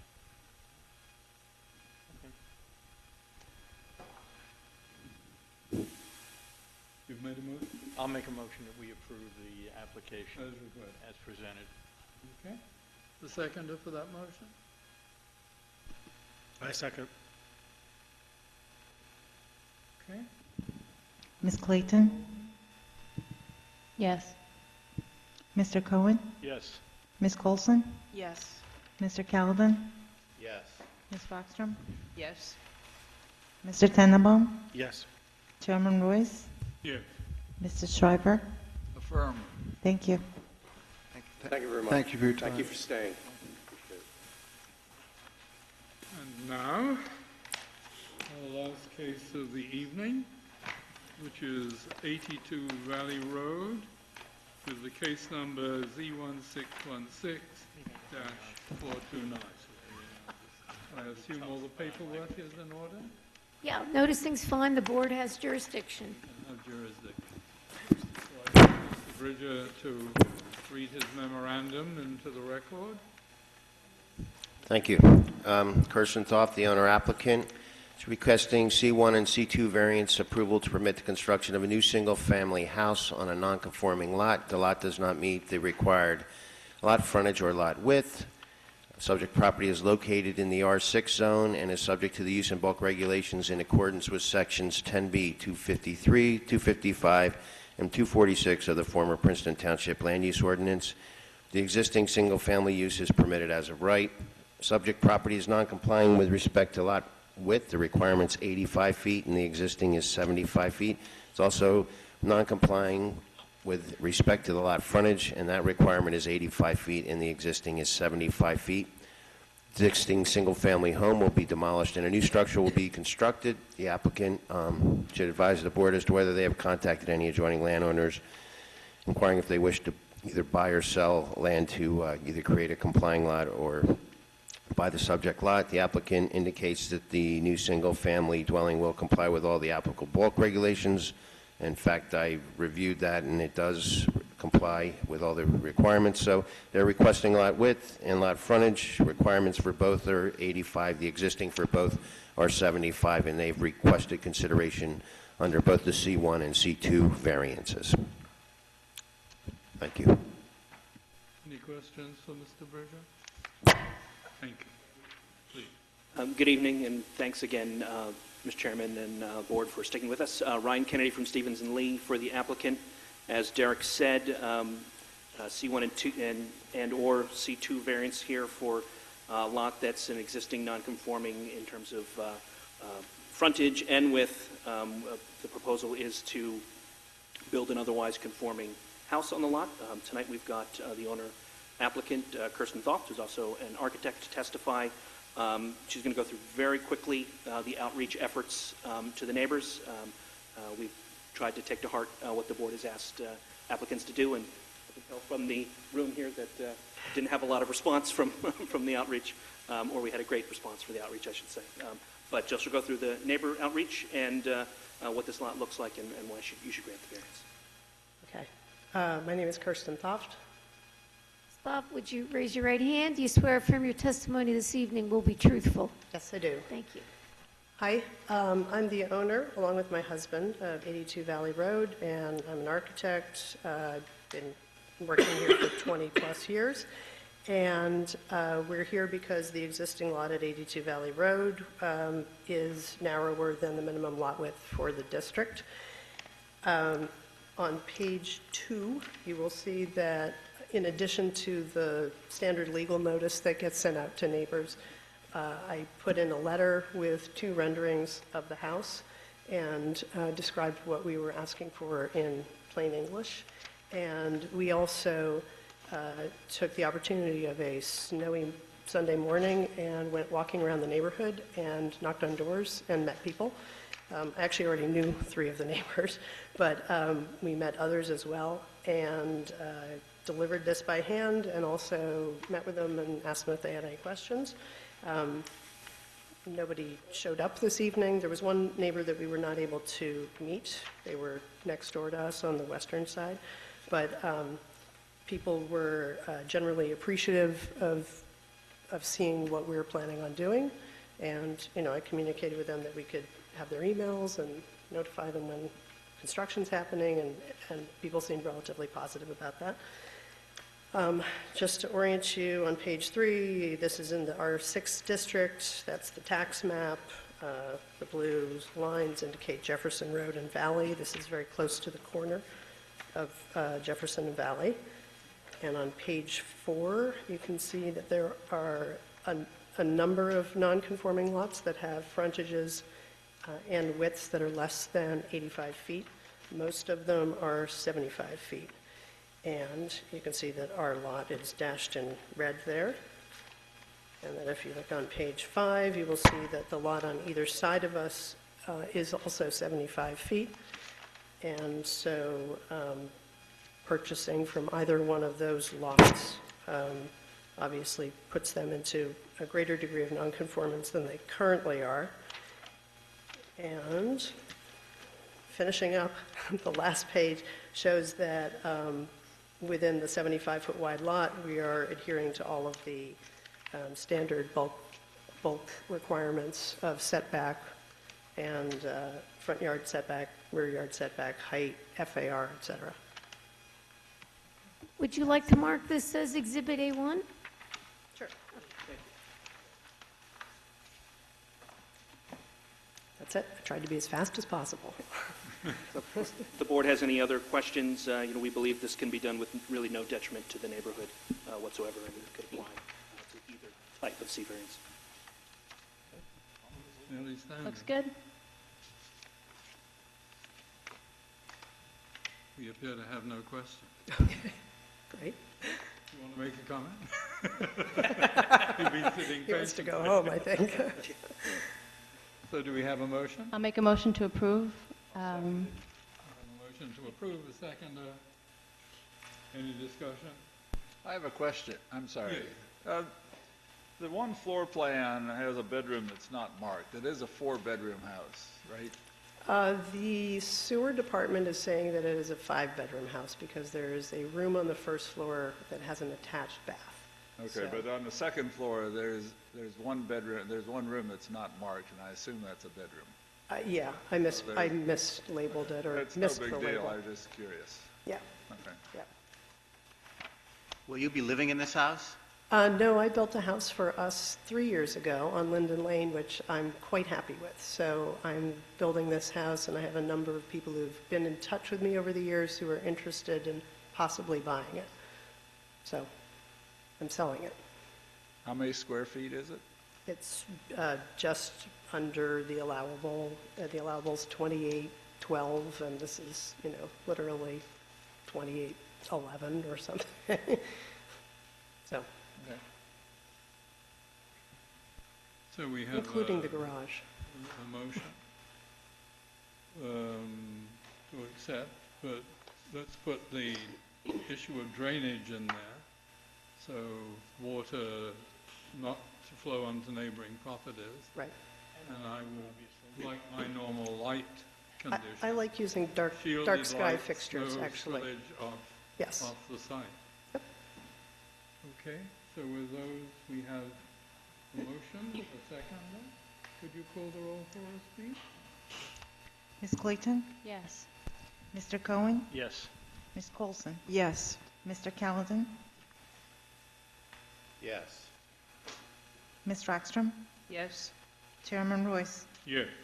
Mr. Tannenbaum? Yes. Mrs. Schreiber? Thank you. Thank you. Thank you. Thanks for staying late. We have just got one short thing that we can, or should do. This evening you were given a copy of our annual report to the council, telling them what we've done and making some suggestions. I think as a result of this evening's discussions, where we're talking about what needs to be done vis-à-vis the ordinances, I think it might be a good idea to point out that this was a complicated case that we have heard, and that there is no real guidance in current ordinances concerning bed and breakfast, and Well, do you want to say that the guidance is... it needs somehow to be incorporated in the ordinance. Well, I mean, I think it is incorporated that it's not permitted. Sorry? I think it is incorporated in that it's not permitted. But I think it's happening, so we should probably have some kind of It's, guidance. these on it. people came in and, in my opinion, did the right thing. They applied for what is, Yeah. in fact, happening, as you indicated, all over the community with these Airbnbs. Right. So I think the Airbnb issue is worth raising with council. I don't think they should be unaware of it, and I think there needs to be something in the ordinances to cover that eventuality. I mean, I know my son is doing it illegally in Los Angeles, but quite a profit, I'm sure. Do you want to just concentrate on Airbnbs, or do you want to raise the issue of B&Bs? I mean... no, I think B&Bs. Right, you said B&Bs. I mean B&Bs, but I think as a corollary to that, while they're thinking about B&Bs, there are different ways of people running B&Bs, if you like to put it. And I think that since everyone seems to go around with a phone in their ear, it's useful to say, well, how do we deal with Airbnb and other similar arrangements? So maybe something along the lines, if the board heard a complicated case this evening involving a B&B, the town should consider this use, and if it is determined that this is a use that the town would like to promote, then they should develop standards. Then we need adjustments to the ordinances. To the zoning ordinance, yeah. Well, yeah, and I think to promote, but that it's happening, so we should probably figure out some kind of regulation for it. And then, Have some discussion in the master. Right. Yeah. Right.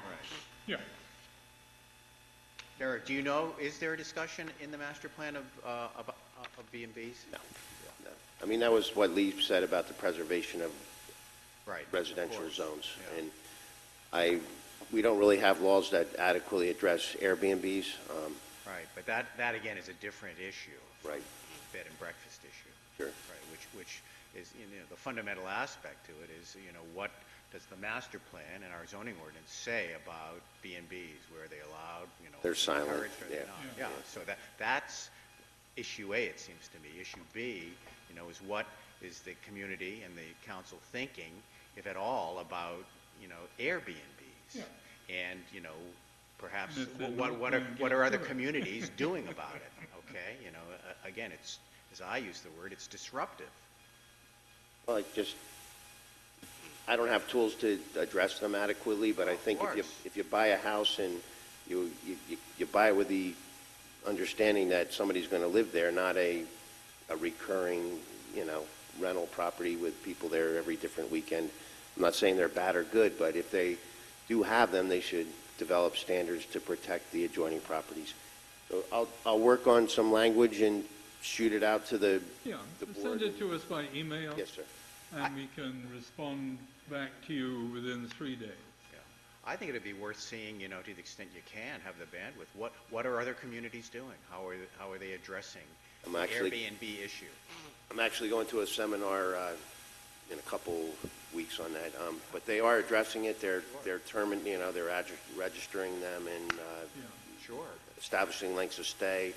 Some people, parking's an issue. It's all the issues that we discussed tonight on somebody that came in trying to do it legally, and I feel sympathy for her that there are other people doing it illegally, but it is what it is.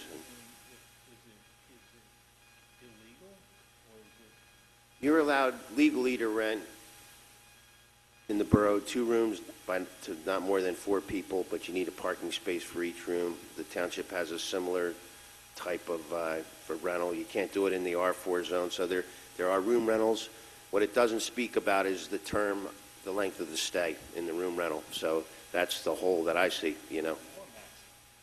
Well, you would, I don't think if you don't want it, you make it a longer stay. I mean, I don't think it's a big thing to have a college kid stay in your house for 4 months. That's kind of, if there's a family there and they can control that situation, there's minimal impact, but it needs to be fleshed out with some standards and controls.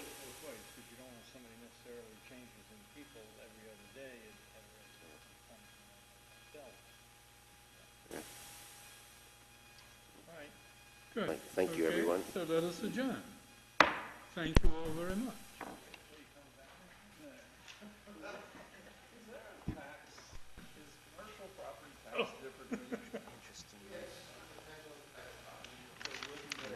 Well, it's very complicated.